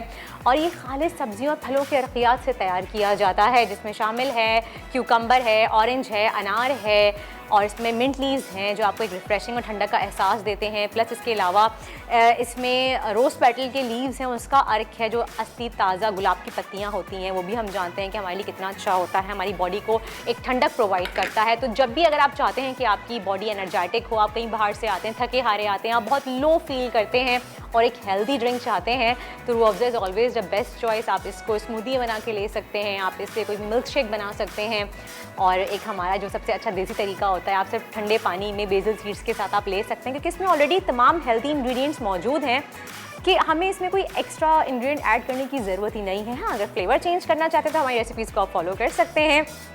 और साथ साथ यही बताती चलूँ आपको मैं कि पिछले 110 सालों से ये सबकी फेवरेट ड्रिंक है और अपनी हेल्दी होने की वजह से ये हर घर में मौजूद होती है। और ज़रूरी नहीं कि रूह अफ़ज़ा के लिए आपको सिर्फ रमज़ानों का वेट करना पड़े, आप कभी भी इसका इस्तेमाल कर सकते हैं और ये हर घर में मौजूद होती है। ठीक है जी। अच्छा, यहाँ पे मैं ऐड करूँगी 2 टेबलस्पून रूह अफ़ज़ा, 2 टेबलस्पून इसमें मैंने रूह अफ़ज़ा ऐड की है। और इसके बाद अब जाएगा इसमें, अब आपको बताऊँ कि हमदर्द ने एक बहुत ज़बरदस्त इंग्रेडिएंट जो है वो निकाली है और वो है हमदर्द का शहद, हमदर्द कहानी। कदीम ज़माने में हम अक्सर शहद इस्तेमाल करते थे ताकि हमारी बॉडी में तवानाई रह सके, अपनी बॉडी को ताकत फ्राहम करने के लिए, लेकिन अब कहीं ना कहीं हमने शहद इस्तेमाल करना छोड़ दिया है, हम चीनी की तरफ आ गए हैं। और मैं हमेशा अपने शोज़ में मेंशन करती हूँ कि आप शुगर यानी कि वाइट शुगर, चीनी अवॉइड कीजिए। अच्छा है कि नेचुरल सब्स्टिट्यूट पे जाएं। आप हमदर्द का शहद लेके आएँ। हमदर्द का शहद 100% खालिस है और ये आपकी बॉडी को ताकत और तवानाई फ्राहम करता है। और जब हम बात कर रहे हैं हेल्दी ड्रिंक की, तो हमदर्द का शहद is the best choice, best alternative है। आप इसको किसी भी चीज़ में इस्तेमाल कर सकते हैं, बच्चों को दूध में डाल के दे सकते हैं, या अगर आप फ्रूट चाट बना रहे हैं उसमें आप हमदर्द का शहद इस्तेमाल कर सकते हैं। मैं यहाँ पे डालूंगी हमदर्द का शहद एज़ पर टेस्ट, या फिर मैं यहाँ पे 1 टेबलस्पून ऐड कर रही हूँ। आप चाहें तो अपने हिसाब से आप इसमें ऐड कर सकते हैं अकॉर्डिंग टू योर टेस्ट, क्योंकि इसमें हमने रूह अफ़ज़ा भी ऐड की है तो बहुत ज़्यादा शहद हम ऐड नहीं करेंगे। अच्छा जी, मेरे पास यहाँ पे है 1 कप मिल्क, ये जाएगा इसमें। ऑलराइट, थोड़े से मिंट लीव्स, ये ऑप्शनल है, अगर आप चाहें तो आप इसमें ऐड कर सकते हैं, वरना आप चाहें आप इसको स्किप भी कर सकते हैं। थोड़े से मिंट लीव्स से मैंने ऐड किए और अब हम इसको करेंगे ब्लेंड, बहुत सारी बर्फ़ के साथ। मेरे पास अभी नहीं है, घर में आपके है तो ज़रूर बर्फ़ ऐड कीजिएगा।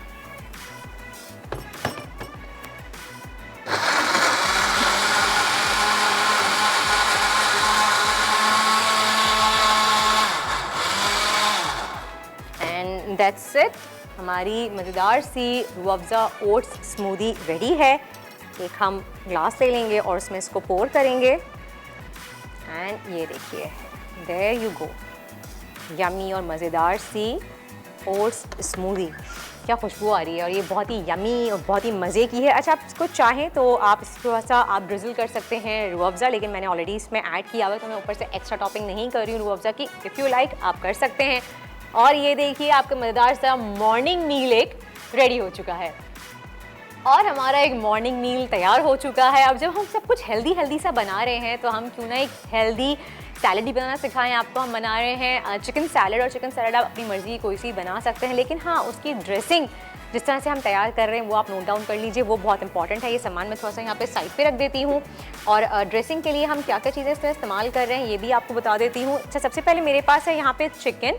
आप देखें कि हम चिकन सैलड बना रहे हैं, तो आप ये देखिए, मैंने चिकन फिले लिया, उसको थिनली स्लाइस किया, उसको पाउंडर की मदद से आप पाउंड कर लीजिए ताकि थोड़ा सा फ्लैटन हो जाए। ये देखिए बना के रखा हुआ है। इसको पैन फ्राई किया, यानी कि नॉर्मल फ्राइंग पैन में हल्का सा ऑलिव ऑयल या जो भी ऑयल आपके पास है, आप बिल्कुल ज़रा सा 1 to 2 टेबलस्पून उसको ड्रिज़ल कीजिए, और इसमें आप थोड़ी सी नमक और काली मिर्च और गार्लिक पाउडर अगर आपके पास है तो वो थोड़ा सा ऐड करके इसको पैन फ्राई कर लीजिए। उसके बाद इसको इस तरह से क्यूब्स में कट कर लीजिए ताकि हम जब सैलेड के साथ इजली इसको मिक्स करें तो हर बाइट में हमारे यहाँ ऐसा ना हो कि ऊपर मोटे मोटे चंक्स आ जाएं और बाद में जो है वो खाली सलाद के पत्ते रह जाएं तो खाया ना जा सके।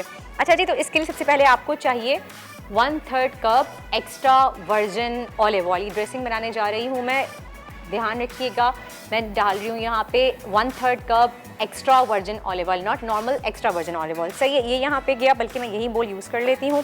1/3 cup extra virgin olive oil है मेरे पास। यहाँ पे जाएगा सॉल्ट एंड ब्लैक पेपर है मेरे पास एज़ पर योर टेस्ट। मैं 1/4 टीस्पून ऐड कर रही हूँ। Salt as per your taste, क्योंकि चिकन में भी थोड़ा सा अगर सॉल्ट ऐड किया है तो वो ध्यान रखिएगा। अच्छा जी, मेरे पास है यहाँ पे डीजॉन मस्टर्ड। अगर डीजॉन मस्टर्ड आपके पास नहीं है और नॉर्मल प्लेन मस्टर्ड आपके पास है तो आप वो भी इस्तेमाल कर सकते हैं। ठीक है जी, मस्टर्ड इसमें हमने ऐड किया, और मस्टर्ड ऐड करने के बाद इसमें हम ऐड करेंगे एप्पल साइडर विनेगर, और एप्पल साइडर विनेगर हम यूज़ करेंगे हमदर्द का। ये देखिए, हम सब जानते हैं कि Apple cider vinegar weight loss के लिए सबसे बेस्ट है, स्पेशली अगर आप सुबह नहाल मुँह 1 गिलास पानी में 2 टेबलस्पून एप्पल साइडर विनेगर हमदर्द का मिला के पिएं तो आपका वेट लॉस बहुत जल्दी हो जाता है। एप्पल साइडर विनेगर आपके ब्लड शुगर लेवल को कंट्रोल में रखता है, आपका ब्लड प्रेशर कंट्रोल में रखता है, आपका कोलेस्ट्रॉल लेवल जो है वो बैलेंस रखता है। ये तमाम फ़ायदे हैं एप्पल साइडर विनेगर के। लेकिन हमदर्द का एप्पल साइडर विनेगर 100% ऑर्गेनिक है, क्योंकि ये एप्पल जूस को नेचुरली फर्मेंट करके तैयार किया जाता है, तो इसमें कोई भी साइड इफ़ेक्ट्स नहीं है। इसको इस्तेमाल करने कोई भी केमिकल इस्तेमाल नहीं किया गया है, इसमें 100% ऑर्गेनिक है, तो ये आपके लिए हेल्दी भी है। अच्छा जी, अब इस सैलेड ड्रेसिंग में हम डालेंगे एप्पल साइडर विनेगर। ये भी हम इसमें ऐड करेंगे, इसमें मैं डायरेक्टली इसमें ऐड कर रही हूँ, और इसको फिर हम अच्छे तरीके से मिक्स कर लेंगे। अच्छा जी, ये देखिए, ये रेसिपी कार्ड चल जाएगा तो आप रेसिपी उसमें से नोट डाउन कर सकते हैं। ठीक है जी, ये देखिए हमने इसको अच्छे से मिक्स किया, और बहुत अच्छे से आपने इसको मिक्स करना है, और आप चाहें तो आप इसको ब्लेंड भी कर सकते हैं। मैं इसको यहाँ पे थोड़ी देर में कर रही हूँ ब्लेंड, ताकि अच्छे से थिक हो जाए। ये हम ऐड करेंगे 2 टीस्पून। ये जितना आपको ज़्यादा मीठा पसंद नहीं है तो कम रख लीजिएगा, वरना 2 टीस्पून आप इसमें ऐड कर सकते हैं। और मेरे पास है यहाँ पे छोटा मिक्सचर, इसमें हम ये हमारी इंग्रेडिएंट्स सारे ऐड कर देंगे और इसको अच्छे से ब्लेंड कर लेंगे ताकि थोड़ा सा थिक हो जाए और हम इसको सैलड पे इजीली इसकी ड्रेसिंग को ड्रिजल करके एंजॉय कर सकें। ठीक है जी, इसको हम बंद कर लेते हैं। यहाँ पे थोड़ा सा इसको हम ग्राइंड कर लेते हैं।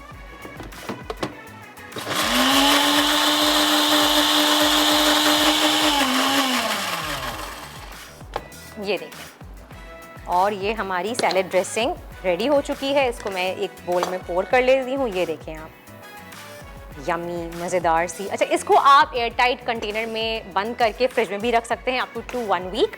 उससे ज़्यादा मत रखिएगा, फ्रेश बनाना तो ज़्यादा अच्छा है। ठीक है जी, ये हमारी ड्रेसिंग तैयार हो चुकी है। अब मैं ले रही हूँ यहाँ पे एक मिक्सिंग बोल आप ले लीजिए बड़ा वाला। उसमें सैलड बनाने के लिए आप जो डालना चाहें आप इस्तेमाल कर सकते हैं। अनियन, अच्छा ये अनियन को मैंने कट करके क्यूब्स में पानी में भिगो दिया था ताकि इसकी तेज़ी ख़त्म हो जाए, और फिर उसके बाद इसको निकाल दीजिए। कैप्सिकम है मेरे पास यहाँ पे। कुछ लोगों को कैप्सिकम से प्रॉब्लम होती है, स्टमक एक होता है, जिनको प्रॉब्लम है वो कैप्सिकम स्किप कर सकते हैं। इसकी जगह जो भी आप वेजिटेबल लेना चाहें, आप क्यूकम्बर लेना चाहें, आप स्वीट कॉर्न देना चाहें, आप मटर का इस्तेमाल करना चाहें बॉइल्ड, आप वो भी ऐड कर सकते हैं। ठीक है, मेरे पास है यहाँ पे सैलड लीव्स, ये मैं थोड़े से इसमें ऐड कर रही हूँ। टमाटर है यहाँ पे, इसके बीज निकाल के इसको कट करके रखा हुआ है, ये ऐड किया इसमें। और उसके बाद इसमें थोड़ी सी हमने ऐड की चिकन के क्यूब्स, चंक्स ऐड किए हमने इसमें। और इसमें हम ऐड करेंगे हमारी salad dressing 2 to 3 table spoon, और इसको करेंगे अच्छे से मिक्स लाइक दिस। ये देखिए, इसको अच्छे से हम मिक्स कर लेंगे बहुत अच्छे तरीके से, और ये हमारी यमी सी चिकन सैलड तैयार है। कितनी आसान है बनाना, आप देखें घर में एक हेल्दी एक सैलड भी बन गई है, और बहुत ही हेल्दी इंग्रेडिएंट्स का इस्तेमाल करते हुए इसमें हमने शहद का इस्तेमाल किया, एप्पल साइडर विनेगर का इस्तेमाल किया, मस्टर्ड था इसमें, तो ये बहुत ही यमी और मज़ेदार सी फ्लेवरफुल सी। चलें जी, ये देखें सैलड तैयार है। थोड़े से चिकन के क्यूब्स अगर हम ऊपर से इसको गार्निश करना चाहें थोड़े से रख देंगे जितना अच्छा, और इसमें भी आप ज़्यादा चिकन का इस्तेमाल मत कीजिएगा। 1 फिले पीस इज़ इनफ, ताकि सर्विंग उस हिसाब से हो, वरना बहुत ओवर हो जाएगा। And that's it. और ये देखिए तैयार है मज़ेदार सी हमारी चिकन सैलड भी। तो हमने आपको बनाना सिखाया रूह अफ़ज़ा के किचन में। आज एक हमने बनाया रूह अफ़ज़ा ओट्स स्मूदी, और उसके बाद हमने बनाई चिकन सैलड। और ज़रूर ट्राई कीजिएगा अपने घर पे, और जब आपका वेट लॉस हो और अच्छे से हेल्दी स्नैक्स आप खाएं, आपको पसंद आए तो अपना फीडबैक ज़रूर दीजिएगा। मैं मिलती हूँ आपसे स्टूडियो में, जब तक आप जाके देखिए रेसिपी कार्ड का रिकैप।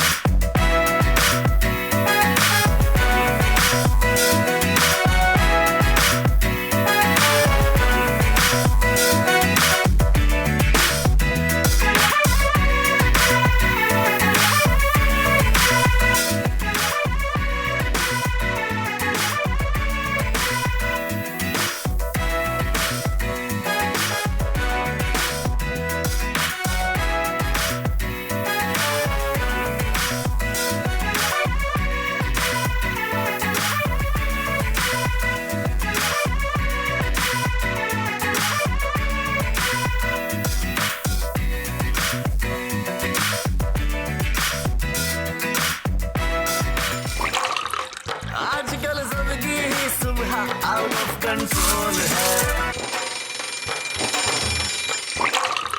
आजकल सबकी ही सुबह आउट ऑफ कंट्रोल है। दुनिया बोल है, मेरी दुनिया बोल है। Welcome back after the break. आप देख रहे हैं दुनिया बोल है। बोल के जायके आपने देखे, आई होप आपको पसंद आए होंगे। कल जो हमने शो किया था रिकॉर्ड, वो ब्रेकिंग की वजह से हम आपको नहीं दिखा सके, तो मैंने कहा क्यों ना एक हेल्दी सैलड हम बना रहे हैं तो आपसे ज़रूर शेयर की जाए। होप आपको अच्छी लगी होगी, और ये स्मूदी आप ब्रेकफास्ट में भी ले सकते हैं। लेकिन अब बात कर लेते हैं कुछ मौसम, क्योंकि मौसम थोड़ा सा खुनकी वाला हो गया, ठंडी ठंडी हवाएं चल रही हैं, और महकमा मौसमियात के मुताबिक अगर हम आगे चलें आपको बताएं तो मुल्क के बेशतर इलाकों में मौसम खुश्क, जबकि वस्ती और जनूबी इलाकों में गर्म रहेगा। ताहम बालाई खैबर पख्तूनख्वा और कश्मीर में चंद मुकामात पर गरज चमक के साथ बारिश का इम्कान है। अगर कराची की बात करें तो मौसम तब्दील हो रहा है, और आइंदा आने वाले दिनों में दर्जा हरारत में मज़ीद कमी होगी। आज मतला साफ रहेगा, और साथ में ठंडी हवाओं का राज भी बरकरार है। आप देख सकते हैं कराची में हमें कहीं भी किसी भी किस्म के कोई बादल नज़र नहीं आ रहे हैं। कराची का मतला पूरा साफ है, लेकिन हाँ रात में अक्सर ठंड हो जाती है। अगर हम दर्जा हरारत की बात करें तो कराची में कम से कम दर्जा हरारत 26 डिग्री सेंटीग्रेड और ज़्यादा से ज़्यादा 30 सेंटीग्रेड तक जाने का इम्कान है। दूसरी जानिब अगर हम पंजाब का रुख करें तो इस्लामाबाद के कुछ इलाकों में आज भी बादलों के डेरे कायम हैं, जबकि बालाई पंजाब के कुछ इलाकों में कहीं कहीं बारिश का इम्कान भी मौजूद है। और आज शहर में कम से कम दर्जा हरारत 21 जबकि ज़्यादा से ज़्यादा 32 तक जाने का खदशा है। लाहौर की जानिब बढ़ें तो आज कई इलाकों में बादल भी छाए हुए हैं, ताहम बारिश का इम्कान नहीं है वहाँ पर, लेकिन लाहौर में कम से कम दर्जा हरारत 24 सेंटीग्रेड और ज़्यादा से ज़्यादा 33 डिग्री तक जाने का इम्कान है। लाहौर की जानिब अगर आप देखें तो आप देख सकते हैं लाहौर का मतलब भी साफ है, कहीं कहीं हल्के फुल्के, अगर हम स्क्रीन को आगे करें आप देख सकते हैं बादल हैं, कहीं नहीं है, कम बादल हैं, लेकिन बारिश के इम्कानात नहीं, यानी कि मौसम वहाँ पे अच्छा रहेगा। अगर हम KPK की बात करें, वहाँ की तरफ बढ़ें तो वहाँ के सूबे के कुछ शहरों में सुबह के वक्त बादल छाए हुए हैं और बालाई इलाकों में बारिशों और हल्की फुल्की बर्फबारी का भी खदशा जाहिर किया जा रहा है। शहरों के ज़्यादातर हिस्सों में कम से कम दर्जा हरारत 23 और ज़्यादा से ज़्यादा 33 डिग्री तक जाने का इम्कान है। ये तो थी वेदर अपडेट। अब चलते हैं तलहा की तरफ। राइट, इस वक्त मैं जिक्र करना चाहूँगा एक इंटरनेशनल न्यूज़ का। ईरान की सूरत हाल आपको बताना चाहूँगा। ईरान में खातून जिनका नाम महसा अमीनी थी, उनको मोरालिटी पुलिस ने अरेस्ट किया क्योंकि उनका बुरका सही नहीं था और फिर हिरासत में उनका कत्ल भी हो गया, वो मर गई तशद्दुद के बाद। इसके बाद ईरान में बड़ा एहतजाज हो रहा है, लंदन में बड़ा एहतजाज हो रहा है, दुनिया में बड़ा एहतजाज हो रहा है। वजह यह है कि जितने भी इस्लामी ममालिक हैं वो एतदाल पसंदी की तरफ जा रहे हैं, लेकिन ईरान में अभी भी सख्ती बहुत ज़्यादा है। आपको कुछ लम्हों में एक ऐसी मेहमान से मिलवाऊंगा जिन्होंने पाकिस्तानी हैं और सऊदी अरब में ड्राइविंग लाइसेंस हासिल कर लिया है। वहाँ पर इतनी लीनियंसी आ गई है, लेकिन ईरान में बड़ी सख्ती है। इस वक्त ईरान में शदीद एहतजाज का सिलसिला जारी है और वो एहतजाज पूरी दुनिया में फैल रहा है। 100 के करीब लोग अपनी जानों से हाथ धो बैठे हैं इस एहतजाज पर, क्योंकि इस एहतजाज पर ईरानी हुकूमत ने ताकत का इस्तेमाल किया, जिसके बाद अब कुछ नरमी आ रही है। सोचने की बात यह कि दुनिया आगे बढ़ रही है और इस तरह की जो सिचुएशंस क्रिएट हो रही हैं ईरान में, उससे वाज़ेह हो रहा है कि औरतें तरक्की ज़रूर कर रही हैं, लेकिन फिर भी कुछ कुछ हिस्से दुनिया के ऐसे हैं जहां पर उनको प्रॉब्लम्स फेस आ रही है। उनमें से एक हिस्सा इस वक्त ईरान में, जिसकी वजह से वहां पर एहतजाज जारी है। मेरे साथ एक खातून इस वक्त मौजूद हैं। आपके नाम, आपकी जो अचीवमेंट है वो ये है कि आपने सऊदी अरब में ड्राइविंग लाइसेंस हासिल कर लिया। अरब ममालिक में ड्राइविंग लाइसेंस हासिल करना एक बहुत बड़ा चैलेंज होता है। मैं वेलकम कहूँगा ज़ारा जाहिद को, आपने में ज्वाइन किया दुनिया बोल है में। आप माशाल्लाह से एंकर भी रह चुकी हैं, खबरें भी स्क्रीन पे भी रही हैं। हाउ वाज योर, किस तरह आपने अचीव किया ये लाइसेंस? वाज इट डिफिकल्ट या easy? Thank you very much. First of all, I'm very happy to be on your show. Basically, I grew up in Saudi Arabia. तो हमारे लिए ये sort of एक dream था to have to be able to drive there. Because मेरे parents ने मुझे US भी भेजा था, तो वहाँ तो कोई इशू नहीं था। ड्राइवर्स लाइसेंस वहाँ का हमने ले लिया था, स्टूडेंट लाइसेंस ड्राइविंग, और पाकिस्तान का भी मेरे पास था। बट सऊदी अरब में इट वाज अ ड्रीम कि when will we be able to drive? तो we were waiting कि ये दिन आए। तो यानी ऐसा आप समझे था कि कुछ उससे 2 साल पहले ही मैं और मेरे हस्बैंड और उसके एक फ्रेंड, हम लोग सऊदी फ्रेंड उसके, हम ड्राइव करते हुए जा रहे थे खुबर के इर्द गिर्द, और हम डिस्कस कर रहे थे कि किसका क्या ख्याल है कि कब अलाउ होगा ड्राइव करना सऊदी अरब में। His friend said 20 years, my husband said maybe 15 years, and I said I think 50 years और में ये नहीं होगा। तो आप सोच सकते हैं कि वो जब हुआ तो वो हमारे लिए कितना एक्साइटिंग था। और उसका प्रोसीजर ये था कि इन 2018 दे सेड कि जिसके पास अगर लाइसेंस है कहीं का तो वो आए और तो हम आपको दे देंगे ना लाइसेंस, टेस्ट करेंगे, we will test you and हम आपको लाइसेंस दे देंगे। अच्छा, तो मैंने उसी वक्त ले लिया। जैसे मैंने लिया तो उसके बाद उन्होंने इंटरनेशनल लेडीज़ को देना जो है वहीं रोक दिया। यानी मैंने सितंबर में आई थिंक ले लिया था, अगस्त में, एंड उसके नेक्स्ट डे से उन्होंने रोक दिया। और रीज़न क्या था इसका? सऊदी अरब में रीजंस जरा कम दिए जाते हैं, पॉलिसी फॉरेन चेंज का, मोनार्की है, इसीलिए we didn't say anything at that time, सब चुप कर गए। प्रिंसेस ने काफी वुमेन राइट्स के ऊपर बात की और आई गेस इस वजह से अब काफी लीनियंसी आ गई है कि सऊदीया में एक वक्त ऐसा भी है, मुझे याद है कि वहाँ पे आप अबाया भी, जो आपका हिजाब होता है वो भी हल्के से बाल नजर आ जाएं तो वहाँ पे आपके जो शुरते मुतब्बे होते हैं वो पीछे पड़ जाते हैं। अच्छा, मैं ये भी बता दूं कि सऊदी लेडीज़ को अलाउ रहा है, वो तब से ले रही थी लाइसेंस, लेकिन जो बाकी फॉरेनर लेडीज़ हैं उनको मना कर दिया था उन्होंने सितंबर के बाद। तो देन अब भी जाके उन्होंने वापस खोला है कुछ महीने पहले। अब मैथ्स में लोगों ने लेना शुरू किया है। बट इत्तेफाक से I was the first one Pakistani community में। अच्छा, इंडियन और सब ने भी अपनी बड़ी न्यूज़ चलाई थी, बट हम लोग क्योंकि उस वक्त उसके बाद उन्होंने रोक दिया, तो देन वी स्टॉप्ड। आप लोग लकी हो गए कि भाई मैंने एटलीस्ट ले लिया। जी जी। इसके अलावा क्या मसरूफियात हैं ज़हरा आपकी? लेकिन before we go to that, हाँ, पहली बार जब आपने वहाँ गाड़ी चलाई तो क्या फीलिंग्स थी आपकी? इट वाज क्या लग रहा था? पर निकल आए मेरे, मैं उड़ रही हूँ। बहुत अलग लग रहा था, बिकॉज ये बहुत एक सिंपल चीज़ है दूसरे मुल्कों के लिए, लेकिन वहाँ जब बहुत बड़ा टैबू था, ये टूटा। जी, तो वो लग रहा था कि अच्छा, इन्हीं स्ट्रीट्स पे मैं गाड़ी चला रही हूँ, ये हो गया है, ये हो रहा है। तो इट वाज अमेजिंग। और यहाँ तक कि कितने उसके आगे साल मेरी फ्रेंड्स में मिलती नहीं, तो क्योंकि उन्होंने रोक दिया था, तो किसी और के पास था नहीं लाइसेंस। अभी तक मैं मिलती हूँ तो कितनी मेरी फ्रेंड्स हैं, वो बोलती हैं अच्छा तुम ड्राइव कर रही हो? मैंने बोला हाँ, क्योंकि मैंने उस वक्त ले लिया था। तो लोगों का रिएक्शन वहाँ पे, जो लोकल्स आपको देखते थे गाड़ी चलाते हुए, तो ये कहाँ से आ गए लड़की? नहीं, शुरू में बिल्कुल अभी भी है थोड़ा सा, बिकॉज लेडीज़ आस्ते आस्ते वहाँ बढ़ी हैं। जब मैंने शुरू किया था उस वक्त आप समझे बहुत सिलेक्ट लेडीज़ थी, वही जो बाहर चलाती आई हैं, सिर्फ वही चला रही थी। इवन उनकी जो सऊदी औरतें भी वो जो बाहर चलाती आई थी वही चला रही थी।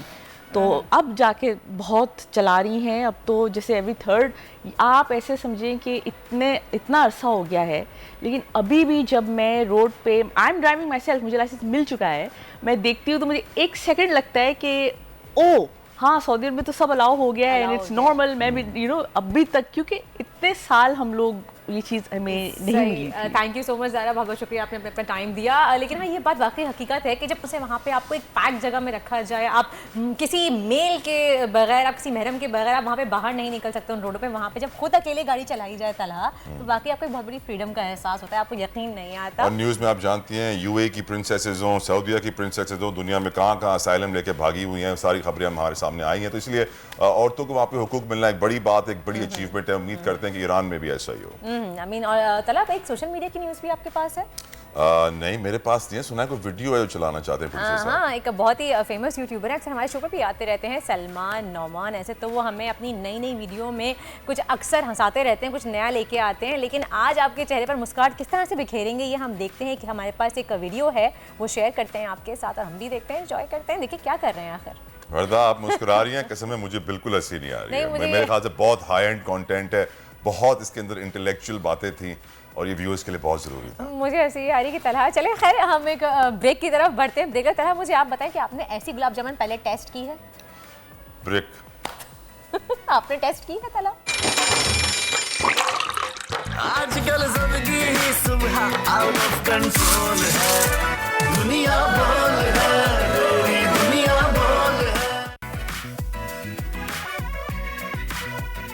Welcome back after the break. और जैसे कि मास्टर कैंप में आप देख के समझ गए होंगे, हमारे साथ आज मौजूद है बहुत ही बेहतरीन, बहुत ही फेमस हकीम शाह नज़ीर साहब। तो आपको आइडिया हो गया होगा कि बदलते मौसम के असरात पे हम बात करने वाले हैं, क्योंकि जितना मौसम बदल रहा है, हल्की हल्की खुनकी भी आना शुरू हो गई है, तो उस पर हम बात करेंगे। तो शाह नज़ीर साहब, अस्सलाम वालेकुम एंड वेलकम टू दुनिया बोले। Thank you so much for coming. आपका वर्दा। शाह नज़ीर साहब, सबसे पहले तो जब मौसम बदलता है, बाल झड़ना शुरू हो जाते हैं, नज़ला हल्का फुल्का रहना शुरू हो जाता है, और आजकल गला ख़राब बहुत ज़्यादा हो रहा है। बहुत ज़्यादा, तो बहुत ज़्यादा हो रहा है। तो उसके बारे में तो आपने मुझे पहले ही बताया, लेकिन बदलते मौसम में पहले ही प्रिकॉशन कैसे ली जा सकती है? वर्दा, इसमें यह है कि जैसे सितंबर से लेकर मार्च तक का जो वेदर होता है वो ड्राई वेदर होता है। इसमें यह है कि सांस वालों को प्रॉब्लम होती है, इसके अलावा गला ख़राब रहने लगता है, बुखार की कैफियत आने लग जाती है, सुस्ती काहिली होने लग जाती है, कहीं जाने को मन नहीं करता, दिल चाहता है मैं सोया रहूँ। एक ये प्रॉब्लम होती है। दूसरा, बॉडी पे खुश्की ऐसी होती है कि यूँ अगर खुजाते हैं तो एक लकीर सी बन जाती है, एक ये प्रॉब्लम होती है। दूसरा ये है कि जब ड्राई वेदर होता है तो इसकी वजह से बाल भी गिर रहे होते हैं, बाल पतले हो रहे होते हैं, रुखे रुखे होते हैं, जैसे बम फटे बाल नहीं होते, फैले हुए। और अगर यूं करते हैं तो लटें निकल रही हैं, यूं या ब्रश करें तो आपके फ्लोर पे आपको बाल नजर आते हैं, और उस समय हम और डिप्रेशन का शिकार हो जाते हैं। नहीं, ये कंडीशन बाद में, डिप्रेशन थोड़ी देर के बाद आती है। जब हाथ से आने शुरू हो जाते हैं ना, तो जब रात को सोते हैं बेड पे तो बेड पे भी बाल होते हैं।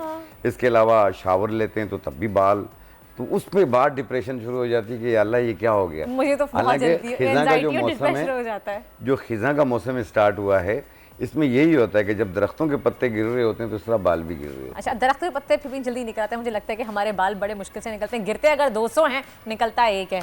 लेकिन आज एक ऐसा जादुई फार्मूला हम आपको बताएंगे कि जिससे आपके बाल वापस रीग्रोथ होंगे, अरे वाह। बाल गिरने से भी।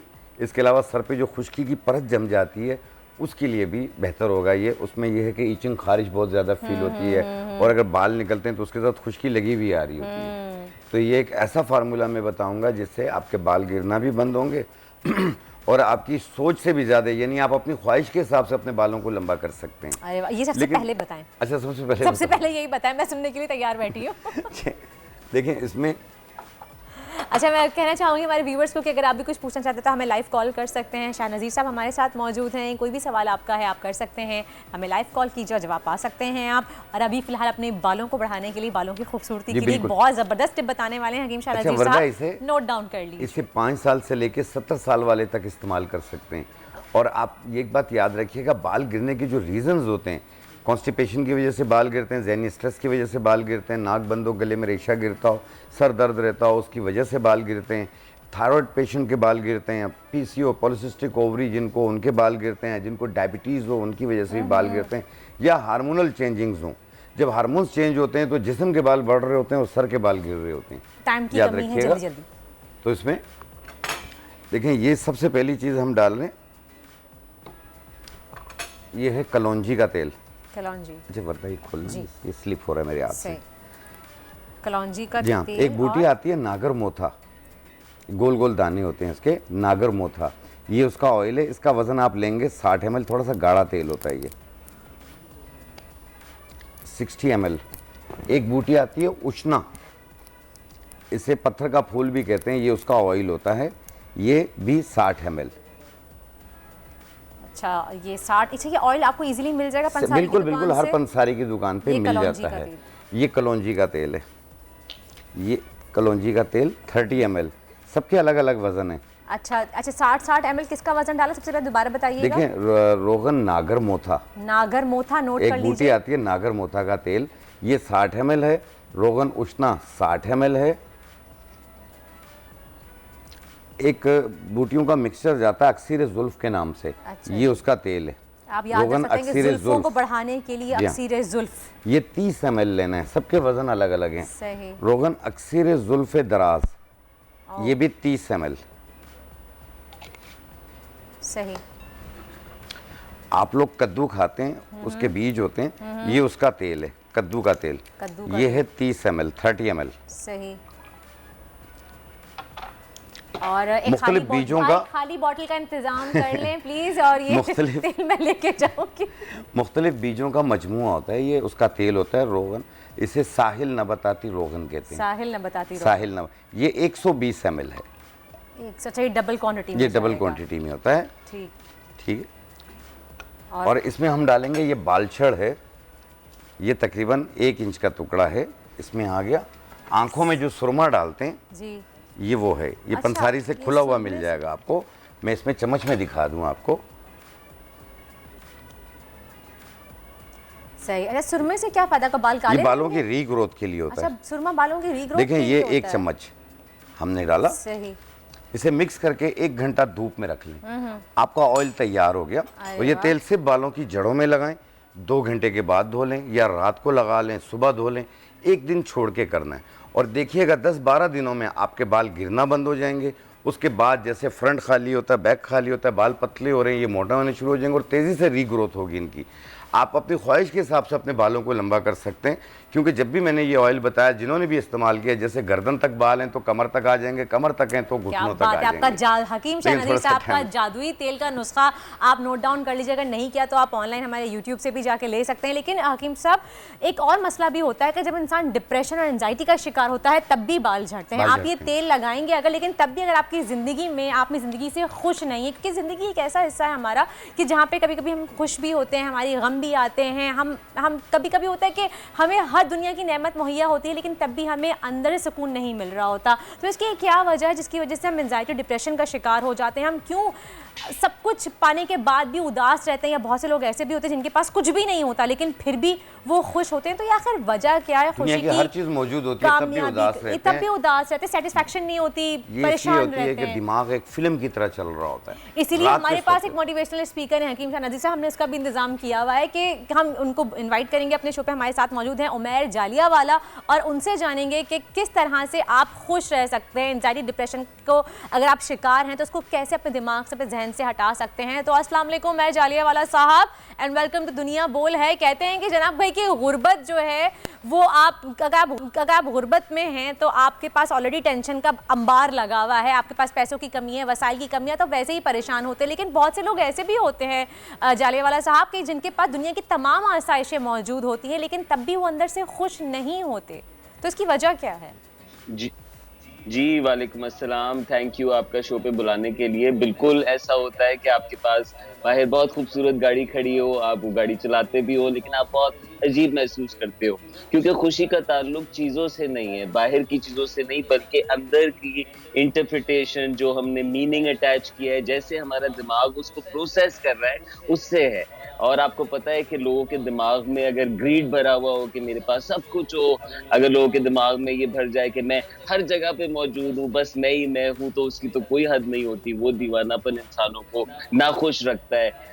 इसी तरीके से अक्सर लोगों को जिस तरीके से वो चीज़ें हासिल करते हैं उस पर खुद वो खुश फील नहीं करते और आपको नजर आएगा कि they feel very upset about it. So happiness जो है उसका ताल्लुक आपकी इंटरनल स्टेट से है, यानी ये जो मशीन है इस पे काबू पाए। जो बाहर हो रहा है उमैर उसको मीनिंग दे रहा है, तो काबू जो कैसे बाहर पाया जा मौजूद है सकता है? उसको मैंने काबू पहले तो ऐसे कि जो आपकी ये थॉट्स हैं जो बार बार आती हैं, आपने लफ्ज इस्तेमाल किया डिप्रेशन तो एक आगे की कैफियत है, यानी अगर आप उस तक पहुंच गए तो आप जरूर इस पे हेल्प सीख करें। लेकिन अगर आपको लेट्स से डिप्रेसिव थॉट्स आ रही हैं, सैड थॉट्स आ रही हैं, अगर आपका दिल नहीं लग रहा, अगर आपको कोई चीज पसंद नहीं आ रही, तो यकीनन ये जो आप कि दिमाग में इस वक्त चल रहा है, आपको इसको पकड़ने की जरूरत है कि इसका सिरा क्या है। अब ये जो रूट है ये हो सकती है कि जो सामने है और जो मेरे दिमाग में वो मिलता नहीं, यानी मैं जो चाहता हूँ और जैसी मेरी हकीकत है आप समझे वो नहीं मिल रही। मैं चाहता हूँ कि मेरा लाइफस्टाइल बेहतर हो, मैं चाहता हूँ मेरे पास पैसे हो, लेकिन हालात आपको पता है मुश्किल है।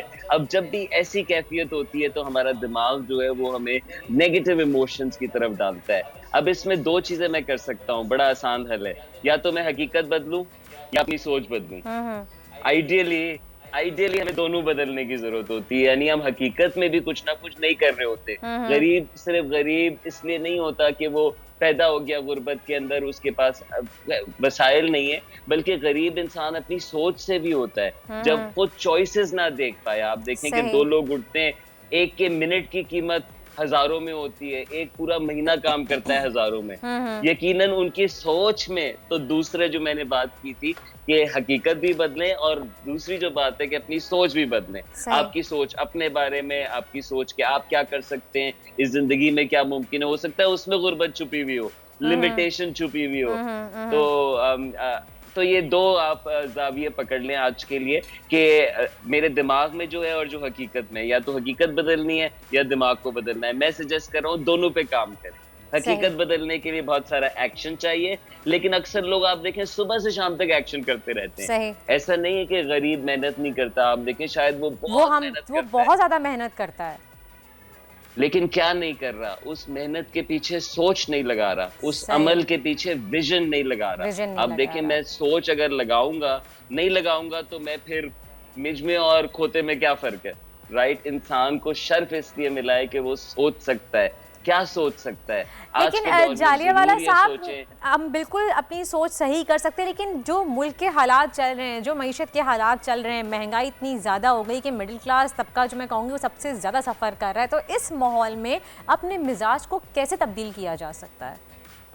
मैं तो इस मुल्क में पैदा हुआ हूँ, आप भी इस मुल्क में यकीनन पैदा हुई हैं, पली बड़ी है। इस मुल्क के हालात कब अच्छे रहे? इस मुल्क में तो हमेशा कुछ ना कुछ चलता रहे।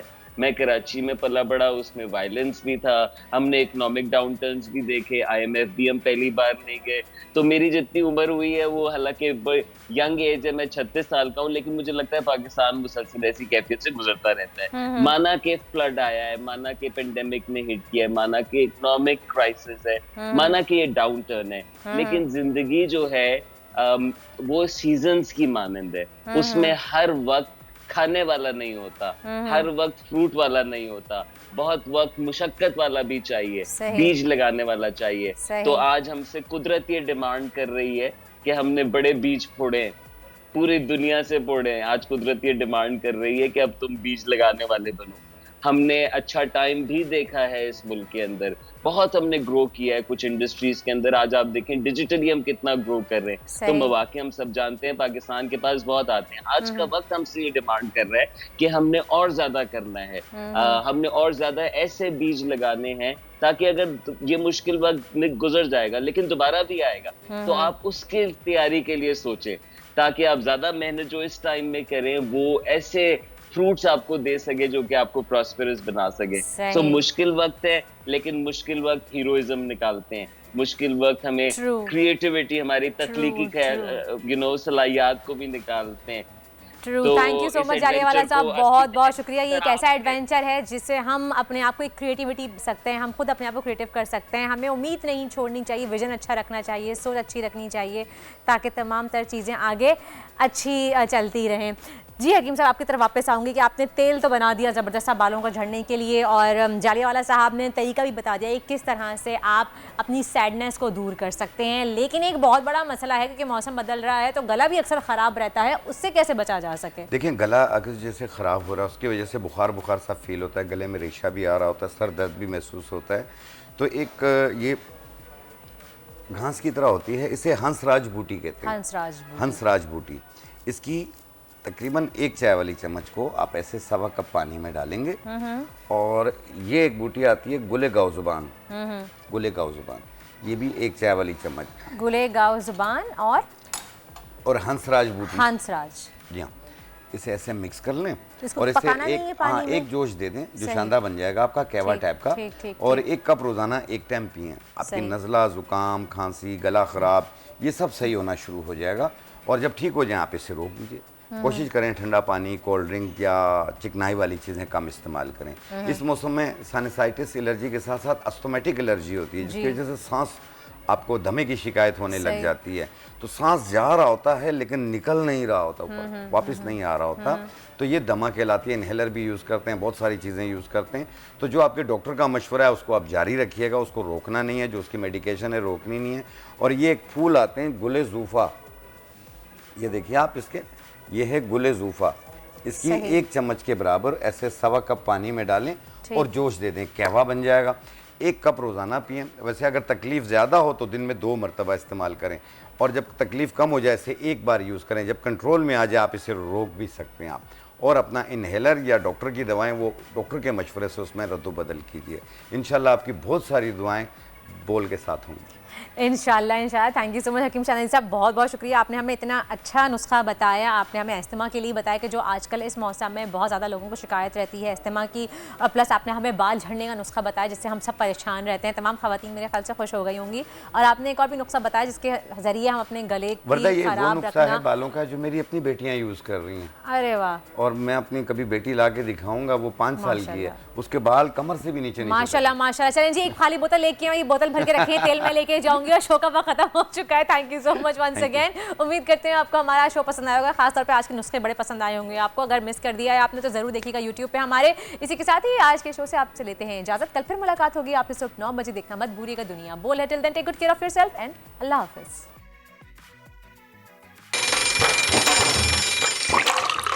आजकल जिंदगी ही सुबह आउट ऑफ कंट्रोल है, दुनिया बोल है, तेरी दुनिया बोल है।